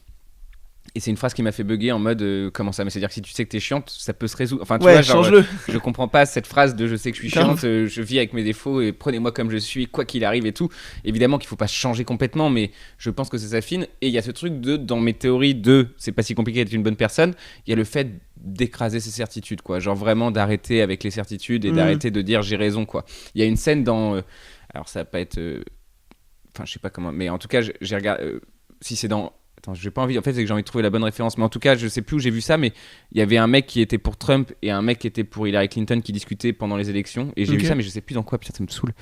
Et en tout cas, bref, il y a un mec qui vient en médiateur au milieu et qui dit donc comment toi tu considères les conservateurs alors qu'il parle de la personne libérale qui est pour Clinton. Il dit ouais, gna, gna, c'est des connards qui pensent qu'à leur fric, qui pensent qu'à machin. Toi, comment tu vois les libéraux? Ah bah c'est des connards qui n'ont aucune valeur, qui changent la vie avec le monde, etc. Et après, il fait dire oui, mais toi, comment tu vois? Il demande aux conservateurs et comment tu définirais les conservateurs? Et toi, comment tu dis? En gros, il leur fait faire les théories de la définition des Ouais. deux. Et il dit bah vous voyez comment vous voyez l'autre et comment vous voyez vous, bah appliquez faites vos bonnes définitions, voyez les gens comme des gens bien et arrêtez d'avoir vos certitudes que lui c'est un con Ouais, grave. et discuter quoi. Et j'en parle parce que j'en parlais avec Marina Rollman dans le podcast où il y a 3 épisodes ou 2 épisodes où j'ai que moi un des trucs qui me terrifie en ce moment c'est ce truc de j'ai l'impression qu'on n'arrivera plus à réconcilier les gens. Et moi, c'est un truc qui me fait très très peur, ce côté de, en fait, les gens pourront plus se parler là bientôt là. Tu vois, il y a une rupture Ok. entre les libéraux, les conservateurs, les réacs, anti-réacs, je sais pas comment ils s'appellent les gens, mais bon, bref. Et du coup, En vrai, c'est entre les gens et les gens, mais. entre les gens et les gens, il y a un Ouais. peu les gens et les gens, mais il y a quand même des trucs. Et du coup, il y a ma théorie de, en fait, être une bonne personne, c'est pas si compliqué que ça, quoi. Ouais. Calmez-vous. Entre Gilles et Jaune. Ah là là, j'adore. Mmh, Putain, merci super. l'humour Facebook. Et toi, donc t'es persuadé Entre Gilles que et c'est John. pas assez compliqué d'être. Bah non, et que on est dans un truc, on est dans un monde aujourd'hui de j'assume qui je suis et je le suis à 100% Ouais. et je vous emmerde, qui pour moi est un truc qui vient de la télé-réalité à mon avis parce que c'est la première fois dans ma vie moi en tout cas que j'avais entendu je dis ce que je pense et tu m'empêcheras pas de dire ce que je pense. Bah, je pense que ça vient aussi de Trump, il est comme ça par exemple. Trump il est comme ça, vient- mais Trump il avait une télé-réalité hein, par exemple. Ah oui, c'est vrai, c'est vrai. Ouais, on C'est en- Apprentice. Et du coup, je pense qu'on est dans un monde où il faut rappeler aux gens qu'on peut être des bonnes personnes Ouais. assez facilement. Quoi. J'ai aussi l'impression que c'est. Tu dis c'est facile d'être une bonne personne, je pense que c'est aussi très facile d'être un enculé. C'est beaucoup plus facile C'est encore. beaucoup plus facile. Ah bah oui, bien sûr, Et c'est encore donc, plus facile. Mais on met sur un piédestal le fait d'être quelqu'un de bien, alors qu'en fait, je pense que c'est accessible. Quoi. Ouais. Il suffit de se calmer. Moi, je me suis longtemps caché. J'ai longtemps fait des actions d'enculé et je me cachais derrière le fait que j'étais un bon gars. Ah ouais? Ouais. Moi, j'ai Genre, dû faire pareil, mais... Genre, tu sais, j'étais assis dans le métro, sur les strapontins, et t'as une dame qui rentre, genre 55, 60 ans, et je me dis, je vais lui laisser ma place, et je me souviens que j'ai déjà eu cette pensée de, ouais, mais si je lui laisse ma place et que je suis la première personne à lui laisser sa place, elle va comprendre qu'elle est vieille. Ouais. Et je veux pas être Ouais. responsable de ça. Je comprends, j'ai déjà eu ça. Et genre, je me disais, non, vaut mieux que tu restes assis. Mais il y a et ce- j'étais persuadé d'être une bonne personne. Ouais. Donc des fois, tu peux aussi Il y a faire ce- des actions d'enculé et être persuadé d'être une bonne Mais en personne. même temps, ce que tu dis, moi, ça m'est déjà arrivé aussi plein de fois de... à partir de... Parce que là, tu parles d'une personne qui était peut-être objectivement vieille et du coup qui méritait cette place. Mais moi, il y a des fois aussi où je me pose la question de à quel point je vais vexer réellement, quoi. Il y a des fois où quand même la ligne est fine, quoi. Ce truc de mais comment ça, vous me laissez ma place? Enfin, tu vois, ça, tu peux aussi. Mais... Ouais, grave. Bref. Mais du coup, en tout cas, tout ça pour dire que je pense que on peut réconcilier les gens en se calmant un petit peu, quoi. Parce que toi, par exemple, t'es allé voir, ça c'est un truc qui m'avait intéressé, t'étais allé voir la manifestation des Gilets jaunes en direct. Ouais. Mon père, c'est un des porte-parole des Gilets jaunes. Ok. Mm. Ok. Il est impliqué là-dedans. Grave. Ok. Et du Grave, coup, grave. Mon père, il est très très à gauche. Oui, non, mais à gauche, Et, à droite, je pense qu'il y a de tous les partis maintenant Ah dans oui, les oui, jeux mais jeunes. non, pardon, je te développais juste le perso, mais Oui. il a des valeurs très très à gauche. Il est très social, il a fait que des actions sociales dans sa Et vie. du coup, tu le vois comment ce mouvement? J'ai pas envie de faire un truc ou un Je mode le on vois comment s'implique, ce mais mouvement toi, en vrai d'y être allé, quoi. Ah oui, d'accord, parce que j'allais dire ce mouvement, moi j'arrive pas trop à comprendre comment on peut être pour ou contre. Ah oui, non, bah oui. Je me disais, c'est un cri. Oui, Les gens bien sûr. écrient, tu peux pas être pour ou contre un cri, faut Bien juste sûr. l'écouter et faire ce que tu peux, mais tu peux pas en vouloir à quelqu'un qui crie en fait. J'ai vraiment l'impression que les gens ils crient. Ouais, c'est juste, intéressant. ils en peuvent plus et ils crient, tu peux pas. Si jamais quelqu'un crie et que tu fais mais fermez-la, c'est que t'es vraiment une merde. Ouais, c'est Donc, exactement ça. Je pense que le mieux c'est du moins de les écouter, même si t'es pas forcément enclin à comprendre ce qu'ils vivent ou ce qu'ils traversent ou que t'as pas forcément envie d'ailleurs. Tu peux au moins juste avoir la classe d'écouter, d'être à l'écoute quoi. Bref, mais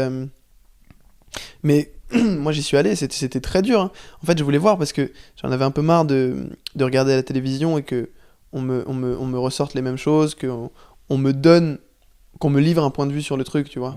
Moi j'aime bien la neutralité. Et du coup j'y suis allé, je me C'est suis beau ce que tu dis de bien la neutralité. Non, mais il y a peu de gens qui l'aiment et moi je l'aime Ouais, aussi. La j'ai nuance. trop de mal à ce qu'on me propose une opinion. Je comprends. Ça me fait peur même. Et quand j'étais petit, je copiais l'opinion de tout le monde. J'arrivais, je copiais. Dès qu'on parlait d'un sujet, je répétais ce que j'avais entendu dessus et tout. Exactement. Et ça m'a vraiment fait du mal. Donc maintenant, j'aime bien la neutralité, essayer de vraiment réfléchir. Et du coup, j'y suis allé avec mon frère, mon ex. Et bref, et je suis allé avec du monde et tout. Et on n'avait pas de gilet jaune, on était juste là pour regarder. C'était chaud, hein.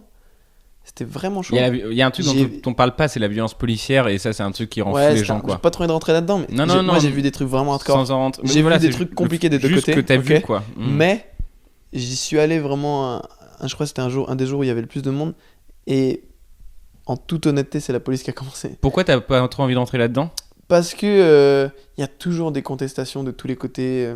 Ouais, je comprends. Tu vois, moi j'ai vu une dame à peu près la soixantaine d'années qui s'est pris un coup de flashball dans le coude. Bah oui, et voilà, qui c'est s'est ça. fait casser le coude, tu vois. J'ai vu un mec devant moi, à un moment ils ont tiré un flashball, il est passé devant moi, j'ai vu le truc, alors que ça va à 300 km/h, je l'ai vu, je me suis tellement chié dessus. Il est passé au niveau de ma tête, il allait dans le nez d'un mec qui était à 2 mètres de moi, ça lui a explosé le nez, il saignait, il est tombé quasiment dans les pommes. Enfin, c'était hardcore quoi. Ouais. Ils nous ont gazé je sais pas combien de fois, et en fait, ce qui est plutôt intéressant, c'est que les caméras, tu sais, les poules de caméras de BFM et tout, elles sont en haut de l'Arc de Triomphe, à côté de l'Arc de Triomphe. Et du coup, les flics, le matin, pour créer de la tension, ils ont fait descendre tous les gilets jaunes en bas de la place. Il y avait d'autres CRS de l'autre côté, du coup, les gilets jaunes étaient compressés. Et là, ils les ont gazés, sans raison, alors qu'il n'y avait aucune violence.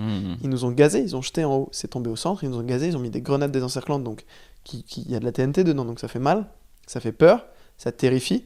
Du coup, qu'est-ce que font les gilets jaunes ? Évidemment, ils commencent à être tendus. Là, les flics reculent et reviennent au niveau de l'Arc de Triomphe, donc ils avancent de 200 mètres, donc ils sont visibles dans les poules de caméra. Et puis là, les gilets jaunes, évidemment, il y a 200 mètres entre eux et les flics. Qu'est-ce qu'ils font ? Ils chargent. Du coup, tout le monde voit les images des flics qui sont près de l'Arc de Triomphe et qui chargent, alors que c'est les flics qui ont commencé. Et en vrai, je comprends, c'est assez malin, tu vois. Leur but aux flics, c'est de calmer cette tension. Et moi, je pense que d'ailleurs, ce qui m'a un peu fait mal, c'est que en vrai, c'est une sorte de révolution du peuple. Je dis pas qu'elle est. Je suis vraiment pas pour ou contre. Moi, j'ai aucun avis. Mais Enfin, t'as pas aucun avis, mais t'es pas pour dire que t'es pour ou contre. Je vois ce que tu veux dire, en tout cas. Oui, non, en vrai, j'ai pas vraiment d'avis. Oui. Genre, je pense pas qu'on puisse avoir un avis. Je pense que. Non, mais dire que t'as aucun avis. Je pense que tu peux pas être loin du truc et dire Ouais. je suis pour eux. Si t'es pour, vas-y. Sinon, t'es pas vraiment pour, tu vois. Et du coup. Le fait que ce soit dur d'en parler, c'est intéressant parce que ça faisait longtemps qu'il n'y avait pas eu un sujet où les gens ils n'hésitaient pas un petit peu avant d'en parler et ça fait pas du tout bien. le monde a dû en parler à Noël avec sa famille. Mais C'est sûr et certain. C'est intéressant d'avoir ces débats où c'est pas simple. Ouais. Où il n'y a pas c'est un connard, c'est une connasse, c'est des cons. Enfin, c'est souvent ça qu'on entend quand on entend des débats. Là, au moins, il y a eu des vrais débats entre gens et ça fait du bien d'entendre des gens discuter, quoi, en tout cas. Ouais. Mais oui. Et tu vois, et du coup, les gens voient des images des gilets jaunes qui chargent. Et moi, ce qui m'a fait un peu mal, c'est que j'ai compris qu'ils essayaient de détruire le mouvement en le rendant honteux. Bah oui. En donnant la parole à des gens qui ne sont pas représentatifs du mouvement et qui vont dire de la merde. Donc ça va être soit des gens des extrêmes, soit des gens qui ont des propos... Il y a eu des propos xénophobes, il y a eu des propos... tu vois, ils ont essayé de montrer qu'il y avait une des meufs qui avait fait une musique connue des Gilets jaunes qui était pour la manif pour tous. Quel est le rapport aux Gilets jaunes ? Enfin, est-ce qu'ils le savaient qu'elle avait fait en 2013 une vidéo ? Enfin, tu vois ce que je veux dire ? Ils essaient de trouver la petite bête qui fait que les gens vont avoir honte de se sentir... de vouloir s'affilier au mouvement. Et du coup, je pense qu'ils ont essayé de détruire le mouvement par la honte. Parce que moi, j'ai un de mes potes qui a mon âge quasiment. Enfin, non, il a 25 ans, mais qui. Quand je lui ai dit, putain, j'étais à la manif des Gilets jaunes, il m'a dit, c'est vrai, moi aussi j'y étais, mec. Et je lui dis, quoi? Il m'a dit, j'ai honte, je pouvais en parler à personne. Dès que je le dis, genre tout le monde me dit, espèce de cassos. Ah ouais? Ouais. Ah ouais, d'accord, ok. Ah ouais, non, moi, je j'ai pense comme... qu'ils ont un peu essayé de détruire le mouvement en disant, il y a que des casseurs, sûr, que des bien trucs sûr, pour bien que les sûr. gens aient honte d'y aller, tu vois. Évidemment. Et mais voilà. D'ailleurs, c'est marrant qu'un des trucs qui nous stoppe aujourd'hui, c'est un peu l'image qu'on renvoie aux autres. Bah oui, c'est ça, Un c'est des trucs que qui nous stoppe dans nos actions, c'est ça. Hein. Bien sûr. Et on a... C'était pas ça il y a encore 20 ans. Mais bien sûr, Ouais. ça a complètement. Mais j'en suis persuadé. Et le fait que on hésite à dire ou que on se demande si on doit y aller ou pas en fonction de ce que les gens vont penser si on y va ou pas, ça casse tout élan. Ah ouais. Ouais, je vois complètement. Mais je pense qu'on arrive à une période où tout le monde a tellement l'impression d'avoir conscience de l'image qu'il renvoie et que c'est tellement important et que Bien sûr. entre autres, je pense les réseaux, c'est horrible de toujours retomber là-dessus, mais Les réseaux sociaux, les non, mais réseaux, c'est pas horrible ouais. le smartphone. Moi j'en parle. Enfin, c'est pas un sujet qui revient tant que ça dans on est le tout le temps en podcast. Mais représentation. bien sûr. Et le smartphone, c'est Petit lapsus révélateur. le smartphone, c'est vraiment un truc qui te... Enfin, moi, j'essaye vraiment là en ce moment et ça me fait chier à chaque fois. Tu vois, un débat marrant, c'est avec Paul, on parlait du temps qu'on passait sur Instagram et en fait, il était à 52 minutes quotidiennes et il dit, je suis sûr que t'es à plus, j'étais à 51 minutes quotidiennes, donc j'ai gagné. Et je l'ai Comment niqué. c'est ça? Hein? Comment c'est ça? Alors justement, c'est là où je voulais en venir. C'est que c'est marqué quand tu vas dans la batterie, tu vois le temps. Ok. Tu veux regarder maintenant en Ouais, direct? vas-y, continue on va à parler, regarder. mais j'ai regardé. Et il y a maintenant, ils ont lancé un truc qui s'appelle temps d'écran et qui te permet de gérer ton temps d'écran. Et moi, Quoi? mais non, mais c'est horrible. Et moi, j'ai dit, Paul, il commence à lancer là-dessus. Et moi, je dis, je refuse que ce qui va me permettre d'arrêter d'aller là-dessus, c'est lui-même qui me dise. Tu le sais, Ah ouais, tu- je vois. Instagram, 40 minutes d'écran. Et alors, c'est pas. On est sur un pana en pleine détox. Hein. Ah bon? 40 minutes d'écran, c'est pas Par beaucoup, contre, hein. mail 1h06. Mais parce que tu réponds à tes mails. Waouh. Tu les lis, quoi. Je veux dire, Ouais, tu vas ouais. pas sur tes mails par plaisir. Non, j'avoue. C'est pas un truc comme Insta. en Moi, mode, mes réseaux sociaux, c'est mes mails. J'envoie des chaînes de mails. Je lis mes vieux mails Ouais, de temps en temps. Non, une photo de moi à la plage, j'envoie à tout le monde. Et puis, mon père, il me répond Kikou, trop marrant. Haha, lol. Mais ça c'est un truc que j'avais écrit mais qui me semblait trop bateau et que j'avais jamais dit plus ou moins. Mais avant mes 18 ans, même avant mes 23, 24 ans, avant d'avoir un smartphone, donc plus tard, quand je me voyais dans la glace, c'était le matin et le soir, quoi, plus ou moins. Enfin, aujourd'hui, ma petite cousine, par exemple, qui a 15 ans, j'ai passé Noël avec, je la kiffe, elle est trop cool. Enfin, voilà, on s'entend trop bien. Beaucoup de selfies, de Elle trucs. se voit, elle a conscience de son De soi, visage, ah elle a ouais, conscience ah d'elle, oui, elle a oui. conscience de ce qu'elle dit, elle a conscience de ce que cette photo d'elle-même renvoie en Raconte. termes de likes par Ah rapport ouais, à la ouais. photo d'avant où elle C'est était comme ouf. ça et là elle est comme ça, du coup ça fait moins de likes, pourquoi? Et c'est des questions. Ouais, ça peut nous paralyser un petit peu dans la prise de décision et dans. C'est sûr. Ça peut nous rendre encore plus peureux de plonger, peut-être, au final. Dans certains trucs. C'était. On a bouclé. Bah c'était parce qu'on avait fait l'épisode d'avant, c'était les pieds dans l'eau. Et là, Hey, on est sur le plongeoir. On est Pas toujours sur mal. des petites relations à l'eau, quoi. Pas Un petit mal. peu à la mer. en Putain, il y fait, avait quelqu'un qui avait fait. un dessin, ouais. Ouais, un dessin, ça m'avait touché. et tout. Ouais, Cette exactement. métaphore. Mais. Mais oui, on a trop conscience de, Ouais. de ce qu'on... Et on a peur, surtout, parce que aujourd'hui, moi, dire, par exemple, que je suis allé au spectacle de Louis C.K. pour aller voir... c'est pas un truc qui se dit, c'est pas un truc que je dis... Enfin, tu vois. Ah, t'étais au spectacle de Lucie? Ouais. Je suis allé le voir. Ok, moi aussi. Moi aussi. Oui, bah oui, mais bon, on sait pas ce que ça veut dire, on sait pas comment les gens le prennent. Et aujourd'hui, le truc aussi qui me fait un peu peur, c'est que... Aujourd'hui aussi, t'as plus l'occasion de te défendre. Avant, quand tu racontais quelque chose à quelqu'un, c'était face à lui. Oui. Maintenant, quand tu racontes quelque chose, c'est sur les réseaux. Tu peux pas parler à une personne. C'est-à-dire que quand elle prend une info que t'as postée, bah, elle l'analyse elle-même. Mhm. Elle a pas ton point de vue là-dessus. Ouais. Donc, quand tu partages une info, tu partages pas ton point de vue avec en Exactement. pièce jointe. Tu partages juste une information, qu'elle soit visuelle ou impactante. Et du coup, en gros, on partage des slogans. Mhm. Mais t'as pas le sous-texte. T'as que Calgon dans ta gueule. Et tu sais pas ce que c'est. Et la personne, elle doit deviner ce que c'est. Et Ouais. c'est compliqué, hein. Mais C'est un parce peu qu'en flippant. plus, je crois que les gens, mine de rien, enfin les gens, moi aussi, hein, les gens, Ça c'est peut mal c'est interpréter. nous, Calgon, si tu savais pas que c'était un truc pour les lave-vaisselle, c'est pour les mais... lave-vaisselle. Ouais, bien sûr. Tu ouais. saurais pas ce que c'est. Moi, tu me dis Calgon, je dis waouh, on dirait Mhm. un chapeau colonialiste. Ouais, c'est On drôle, dirait hein. une marque de Calgon. C'est Mhm. horrible. Et les gens, je pense que ça, c'est un des trucs, c'est que ils projettent, c'est-à-dire que si je dis que je suis allé voir Louis C.K., si cette personne déteste Louis C.K., et, parce qu'il a fait récemment, et je peux comprendre qu'on déteste Louis C.K. parce qu'il a fait récemment, et bah, elle va projeter ce qu'elle pense d'elle sur moi, entre guillemets. Elle va pas se dire, je suis ouais. une personne à part entière qui peut être une bonne personne Mm. qui allait voir Louis C.K. pour des raisons qui me sont propres et machin, elle va se dire moi j'aime pas Louis C.K. donc il est allé voir Louis C.K. donc c'est pas une personne qui peut entrer dans mon univers de gens qui, tu vois ce que je veux dire, il y a ce truc de justement, on parle de Sun Tzu encore, ce truc de tu t'encercles avec tes certitudes, et c'est en mode, il n'y a pas de petite porte, et là pour le coup c'est le côté où je pense qu'il faudrait rajouter des petites portes peut-être dans cette métaphore, mais ce truc de, allez il allait voir Louis C.K. mais ça va, il a pas l'air d'être ça a pas l'air d'être un mauvais bougre ce Louis Dubourg, tu vois, genre, et ça me rend, il y a des gens pour qui il allait voir Louis C.K. Et quoi que je dise derrière, après ils entendent du bruit, ils entendent plus les arguments quoi. Mais on n'a même pas censé argumenter. Tu sais que j'ai une anecdote, putain je vais la raconter, je crois que je vais me prendre des tweets, mais ok. J'ai été invité il y a 1 an je crois à l'avant-première du dernier Polanski. Et j'ai longtemps hésité avant d'y aller. Je comprends. Et puis je me suis rappelé d'un truc, c'est que Le Pianiste, c'est un de mes films préférés. Et c'est vraiment le film qui m'a donné un amour pour le cinéma et tout. Et du coup je me suis dit, ok, vas-y, mais vraiment que pour le film. C'est-à-dire, je sais qu'il y avait une demi-heure de discussion avant avec lui, je suis arrivé après cette demi-heure et je voulais que voir le film, tu vois.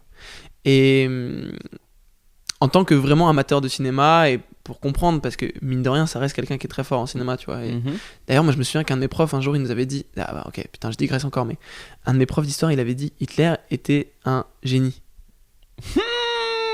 Il m'a dit, il nous disait... Aujourd'hui, ce prof est en prison. Non, il nous avait dit, Hitler est un génie de la guerre. Et j'étais en mode, quoi ? J'étais en mode, mais quel genre de fils de pute t'es, espèce de prof de merde. Et après, je me disais, mais il a raison. Mais il y a des mauvais génies. Il y a des génies du mal. Et d'ailleurs, je me suis longtemps dit 2 trucs qui m'ont bouleversé après ça. Premièrement, je me suis dit, si seulement Hitler, il avait utilisé, genre, son génie, entre guillemets, de mise en place à des fins à des fins de rassemblement, ça aurait pu être incroyable.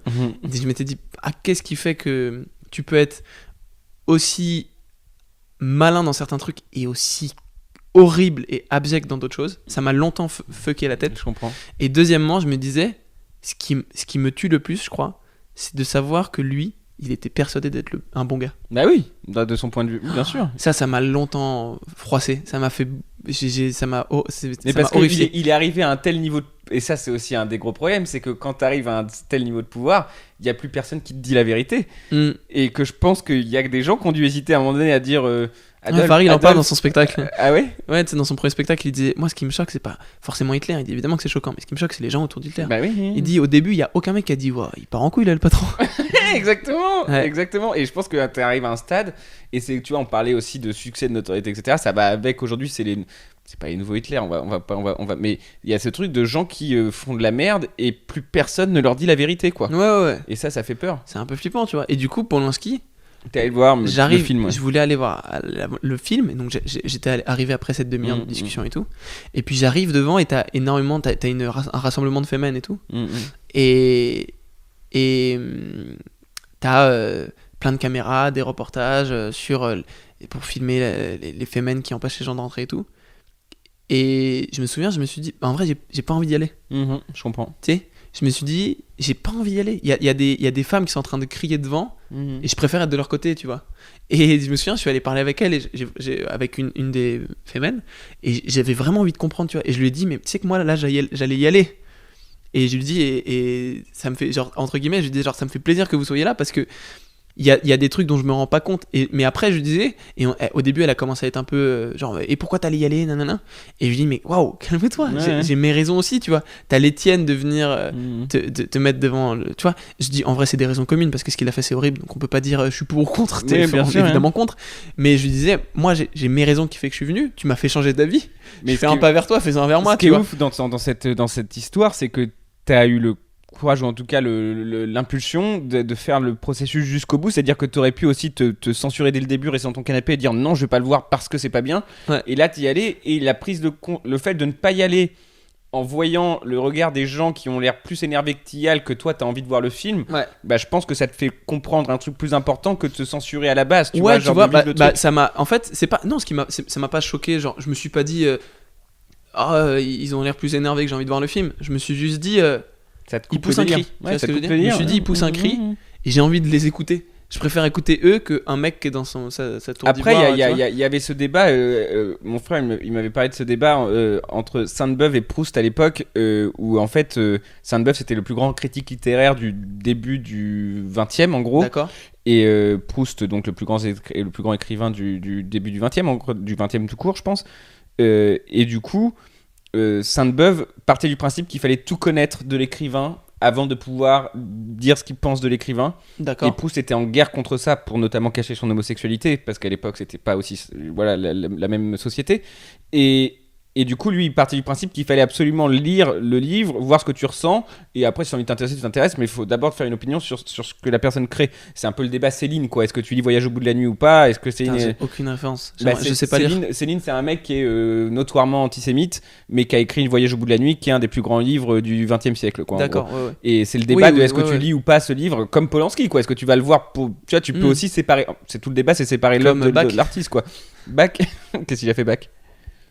Ouais, non, pardon. C'est Wagner je crois qui était... Mais Bach aussi peut-être c'est un fils de pute, hein. Ils sont tous un Bach, peu... bah, De toute façon- j'ai vu l'Amérique dernièrement et dedans t'as un rôle, c'est un feu et tout. Il écoute du Bach et il dit putain, j'écoute du Bach, mes parents me tueraient s'ils savaient que j'écoutais un nazi. Donc j'ai fait le lien de peut-être que Bach aussi il était. Mais un il peu... l'était sûrement aussi. Et de toute Wagner façon. aussi, ouais, la chevauchée de Valkyrie, ouais. C'est tout, en tout cas voilà, mais ce débat de est-ce qu'à un moment donné tu vas voir... T'as vu que j'ai essayé de donner des références pour dire je sais pas lire des bouquins mais j'écoute un peu de musique classique.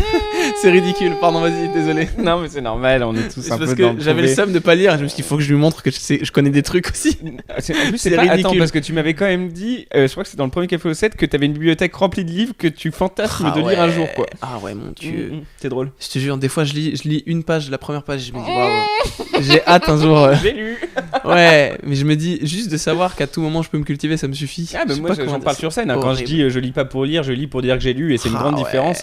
Et je pense que quand t'as le plaisir de la lecture c'est autre chose, mais bon bref, je l'ai pas forcément non plus sur tous les bouquins. Ouais, mais du coup, tu parlais du débat. Et ce débat c'est ce truc de savoir est-ce qu'aujourd'hui tu peux aller voir une œuvre d'un fils de pute pour l'œuvre, ou est-ce que le fait que ce soit un fils de pute qui l'ait fait annule l'œuvre quoi. Bah oui, c'est le débat entre est-ce que tu dois toujours lier la création au créateur, ou est-ce que en fait la création, si la création est tellement grande, le créateur n'est plus que, en fait le créateur devient la création de la création, je sais pas comment dire, mais moi j'ai un peu cet avis-là.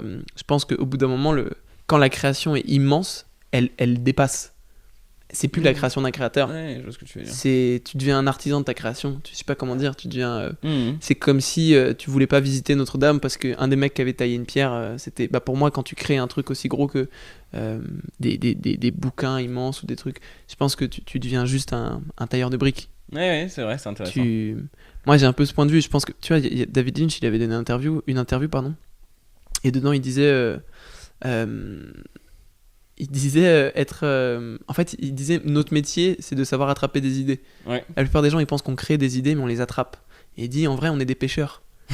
C'est-à-dire que on va juste être des meilleurs pêcheurs que vous. Dans le sens où vous les voyez passer les poissons, mais vous voyez pas les poissons, vous voyez C'est l'eau. intéressant. Et il dit, nous, quand on voit l'eau, on se dit dessous, il y a des poissons. Du coup, on sait où aller pêcher les poissons. Et du coup, quand on a un poisson, vous, des fois, vous arrivez à en pêcher, sauf que vous avez un poisson dans les mains. Nous, quand on a le poisson, on va l'écailler, on va l'ouvrir, l'éviscérer et vous le rendre présentable.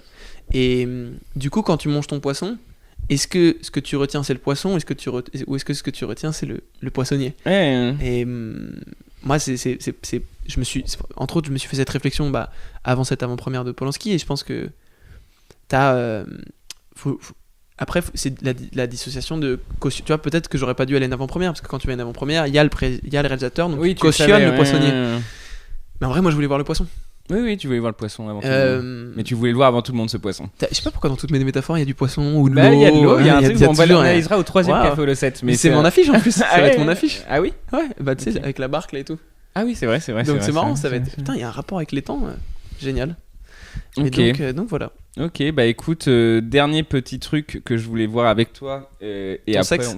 Hein? Ton sexe. Exactement. Dernier petit truc, voilà, moi je Exactement. fais de la vanne. Moi je suis un peu le Bafi. Non, il y a un truc dont je veux de... parler avec toi. Oh, il a passé tellement un autre sujet. Mais non, parce Tellement que rapidement. ça me met mal à l'aise. Ouais, bah oui, bah moi aussi, ça m'a mis mal à l'aise de faire une vanne de merde. C'est pas une vanne de merde. Si. Est-ce que non, je vais peut-être aller pisser avant de parler du dernier sujet. Cette gêne que j'aille pisser avant qu'on parle du Bah, dernier sujet. si tu le coupes pour le café au Lucette. Ça fait 3 fois avec Marina et Paul. J'aime bien en fait maintenant laisser l'invité un peu tout seul avec le micro. C'est vrai? Ouais, pendant Et il fait ce qu'il veut? 45 secondes. Waouh. Ouais. Ok. Ah, Ça tu te gêne pisses ou en pas 45 secondes, c'est-à-dire que tu laves pas trop les mains. Si, après je vais là et là je suis un peu avec toi du coup. Donc Ah tu ouais, te d'accord. de ce que Ouais, je dis. ouais, Mais est-ce que ça te gêne de c'est- faire ça? Ah non, pas du tout. Ok, j'arrive. Tu me lances même pas sur un sujet. Non, t'es pas obligé de parler même si Ah ouais. tu fais ce que tu veux. J'ai envie de trouver une bonne anecdote à vous raconter. Ouais, bah, pisse. Fallait amener le micro avec toi, ça aurait fait du sound design. Qu'est-ce que je peux vous raconter? Putain, j'ai l'impression d'être un papa qui sait pas raconter des anecdotes à ses enfants pour les calmer. Mais je crois que j'ai... Ah, tiens, bah c'est ça. Je crois que j'ai hâte d'être... pas un papa, mais j'ai hâte d'être dans la pédagogie avec quelqu'un. Putain, j'ai vraiment l'impression d'être un psychopathe, je parle tout seul. Mais genre, je me suis rendu compte il y a pas longtemps que là où j'apprends le plus, c'est quand je suis pédagogue, quand je dois expliquer quelque chose à quelqu'un. Quand on me donne la tribune et on me donne Excuse-moi, hein, je suis désolé, hein, je veux pas que tu me parles. Je suis en train de parler à mes amis imaginaires. Ouais, j'étais en train de me dire, j'ai hâte d'être pédagogue. T'as hâte d'être pédagogue? Ouais, j'ai hâte d'être dans la posture de devoir dire des choses à quelqu'un. Parce que c'est là où j'apprends le plus. Ouais, je comprends. Genre de devoir répéter quelque chose, entre Devenir, guillemets, que je sais à quelqu'un, ça me permet de mieux le comprendre. Bah oui, Voilà. devenir prof, c'est le vrai. Ah ouais, Je sais et j'ai ce que trop c'est. hâte. Ok, bah écoute, en tout cas, je suis content que. C'est ça la fin de l'épisode? Non, Ah ouais, je voulais d'accord. vraiment te parler d'un autre truc. Ah ouais, vas-y. J'aurais pas eu envie de pisser si j'avais pas été obligé de boire ton café, hein, peut-être. Hein. Ah bon? Bah ouais, Non, mais je sais pas en vrai. faudrait que je sois un Mais adulte. ça fait 3 fois que je le fais et j'aime bien l'idée de laisser en plus la personne parler un peu, je m'en fous. Normal. C'est pas grave. Je voulais juste parler de cette scène qui t'obsède et qui m'a obsédé aussi, et du coup, c'est intéressant d'en Du parler. Joker. Du Joker dans Ah, Batman, Heath parce Ledger. que Dark Knight est déjà un des films. Quand Netflix avait pas un catalogue immense de films, je me souviens qu'avec mon coloc, c'était en mode si dans les 45 prochaines secondes on n'a pas trouvé de film, on lance Dark Knight, c'est pas grave. Et on l'a lancé beaucoup, quoi. C'est un film qui est incroyable. Et cette scène du Joker qui passe la tête par la porte à un moment où il y a Elle pas a de vraiment son. pas grand chose à faire ça. Là, ouais. Et Ouais. il y a un côté sourd. Tu sais, cette scène te donne l'impression que dans tes oreilles il y a le. Ouais. Alors qu'il n'est pas là, mais il donne cette impression tellement c'est silencieux. Après une explosion, c'est juste après que le camion soit retourné, etc. Et lui, il est. D'ailleurs, ils ont pété une caméra IMAX quand ils ont tourné ce Ah plan ouais du camion qui se retourne, ouais. Alors qu'à l'époque, il y en avait que 6 dans le monde, je crois. Ah ouais. Ouais. Ah putain, Ils c'est en ont chaud. pété une. Ok, c'est drôle. Ils ont vraiment fait la cascade et tout avec le camion. Et du coup, je voulais savoir ce qui t'obsédait dans cette scène. Mais je crois que ce qui m'obsède, c'est que moi, je suis toujours obsédé par à quel point une action peut tellement bien définir quelqu'un. Mhm. Et j'adore ça, tu vois. Je me suis refait Django Unchained de Tarantino hier, je crois. Et à un moment, t'as Christopher Waltz, donc qui joue le professeur, je sais plus le dentiste, je sais plus comment il s'appelle. Et du coup, il est en train, c'est la scène d'ouverture et il discute avec des négriers, donc les mecs qui vendent les esclaves et tout. Et donc, à un moment, il les bute. Et puis là, il va vers un des esclaves, qui est donc Django, et qui veut récupérer parce qu'il a besoin de lui pour trouver des gens. Et il est en train de lui dire, est-ce que tu peux signer un acte de vente d'un truc, tu vois. Et du coup, il a une arme dans les mains, et il veut ne plus avoir d'arme dans les mains pour pouvoir écrire. Du coup, il regarde son arme, il regarde un des autres esclaves, et il lui donne l'arme. Et il dit, tu peux me tenir ça 2 secondes ? Mhm. Et cette action, elle définit tout le personnage. Je comprends. T'as pas besoin de plus. Tu comprends C'est le hyper personnage avec une intéressant, je action. comprends. Et pour moi, le film, quand je l'ai vu la première fois, je me suis dit, quand j'ai vu ce plan, j'ai compris Joker. Ouais. Et je trouve ça incroyable à quel point des fois tu peux au bon moment avoir la bonne action et ça te définit quelqu'un. Et moi j'adore parce que ça raconte tout de lui. Mhm. Tu sais, le Joker, on le voit toujours fou et amoureux de l'adrénaline quand il y a du monde autour. Et en fait là, il est seul. Il est seul avec ses équipes. Il n'y a ni Batman, ni les gens autour de lui. Puis il s'amuse en fait. Mhm. Et je me disais, c'est là où j'ai compris, ah mais c'est un enfant. Ouais, c'est un enfant en intéressant, ouais. quête d'adrénaline pour Ouais. exister. Exactement. Et en un plan de 3 secondes et demie, pour moi, il a résumé tout le personnage. Ouais, c'est intéressant. Et ça me terrifie autant que ça m'impressionne, ce genre de choses. Parce que je sais que c'est un peu comme ça que ça fonctionne dans la vie. Les gens, ils nous définissent en une action. Ouais. Donc c'est à la fois très naturel et de deux, ça m'impressionne parce que c'est très compliqué à faire en vrai. Ouais. Quand t'écris un film, de trouver les bonnes actions, les bonnes phrases qui vont définir les persos, tu vois. Ok. Et c'est pour ça que elle m'obsède cette scène. Bah écoute, elle m'obsède Ce aussi. plan, pardon. Et est-ce m'obsède. que, parce qu'en fait cette scène m'obsède aussi, et je suis content d'avoir eu ton, parce que c'est vrai que j'avais pas vu ça comme ça, et c'est vrai que c'est intéressant. Et du coup, peut-être pour conclure sur une note qui va, mais je sais pas si t'as envie de le dire, mais est-ce que tu peux raconter les pranks que tu fais au Uber quand tu prends un Uber? Ça m'a fait beaucoup rire. Ah oui. Bah quand je prends. Non, franchement, Quand- c'est très ouais, très ouais, drôle grave. de faire ça. Ah bon C'est très Quand très je prends un Uber, moi j'ai un pote qui travaille à Skyrock sur le 16-20, donc c'est souvent l'heure où je prends un Uber, et qui s'appelle Emric, et donc qui est animateur sur Skyrock. Et à chaque fois que je prends un Uber et qu'il a Skyrock, il écoute Skyrock, j'envoie un SMS à mon pote et je dis ouais, fais une dédicace pour. Je mets le nom du Uber, le modèle de sa voiture. Et du coup, à chaque fois, t'as, je sais pas, un son de Necfeu, puis ça s'arrête et il dit salut, et on passe un bonjour à Philippe dans une Toyota Yaris. Et là, le mec il se retourne et il me regarde en mode c'est quoi ça? Et moi je le regarde en mode. Et moi à chaque fois je lui dis mais c'était vous, il parle de vous là. Et le mec il est en mode ouais. Et à chaque fois ça me bute parce que je pense que ça lui baisse sa semaine. Mais bien sûr, Il est en mode pourquoi il parle de WAM à Skyrock? Des fois tu sais que je donne même des détails. Une fois détruit des vies. j'ai donné un détail sur comment il était habillé. Ouais, il portait une chemise rouge, un truc dans le genre, et j'ai dit en chemise rouge, et ça l'a fumé, il comprenait pas. C'est tellement marrant de faire ça. On fait pas assez de blagues comme ça, des pranks ou les enfin ça c'est très marrant de Et faire ça me fume, et le pire c'est que ça me fait même plus rire. Sociologiquement, ça me fait kiffer. Je le kiffe voir sortir de sa zone de confort et commencer. Il y en a un, j'ai déjà vu un peu trembler en mode qu'est-ce qui se passe? D'où je suis sur Skyrock. Lui, je lui ai dit d'ailleurs. D'où je suis sur Skyrock. Quoi. Et ça me fume, Ouais, c'est ça très me drôle. fume. Un jour, j'ai même dit à Emric de le faire alors que j'étais plus dans le Uber. Je lui ai dit Ok. fais-le dans 10-15 minutes. Comme Ouais, ça, c'est ça drôle. brouille encore plus les pistes. C'est drôle. Ok. Il va avoir pris une mamie au bon marché. Et il va avoir une dédicace sur Skyrock, il pourra le dire à personne. C'est trop marrant. C'est ouf. Et donc, ouais, ça me fait rire. Bah écoute, je suis très content que tu aies partagé l'anecdote parce que c'est. Enfin, je trouve ça très marrant. Et Ok. merci beaucoup d'être revenu. Du coup, Bah, ton merci spectacle, spectacle, point virgule, du mercredi au samedi. Non, ça change un peu. Ça change. On a plein de dates parce que là j'ai des projets qui arrivent entre autres avec le court métrage et tout, donc on a aménagé un peu des créneaux. Donc Allez faut voir aller- sur le site. ouais, allez voir sur le billet réduc, ou Billet sur le réduc, point virgule ou autre. Panayotis. Spectacle et les Didier en termes de vidéo. Ouais, là on va en faire un peu moins. Ok. Pour le moment, là avec mon court métrage qui arrive justement, Ok. je vais essayer de m'appliquer un peu pour faire Ok. un truc cool. Donc je vais en faire un peu moins. Je crois qu'on va reprendre en mars Ok. jusqu'à la fin de l'année. Donc Ok. on va en refaire genre 4 ou 8, un truc dans le genre. 4 ou 8, c'est marrant. Ouais, parce qu'on tourne par session de 4. Ah, donc, ok, c'est pour ça. D'accord. ouais, ok. Ok, donc, bah voilà. Donc, bah merci beaucoup. En tout Bah cas, merci à c'était une toi fois, Louis c'était Dubourg chambé. d'avoir bu mon café aussi. Bah oui, avec Parce plaisir. que je suis pas un adulte. Je crois qu'après avoir vu ça,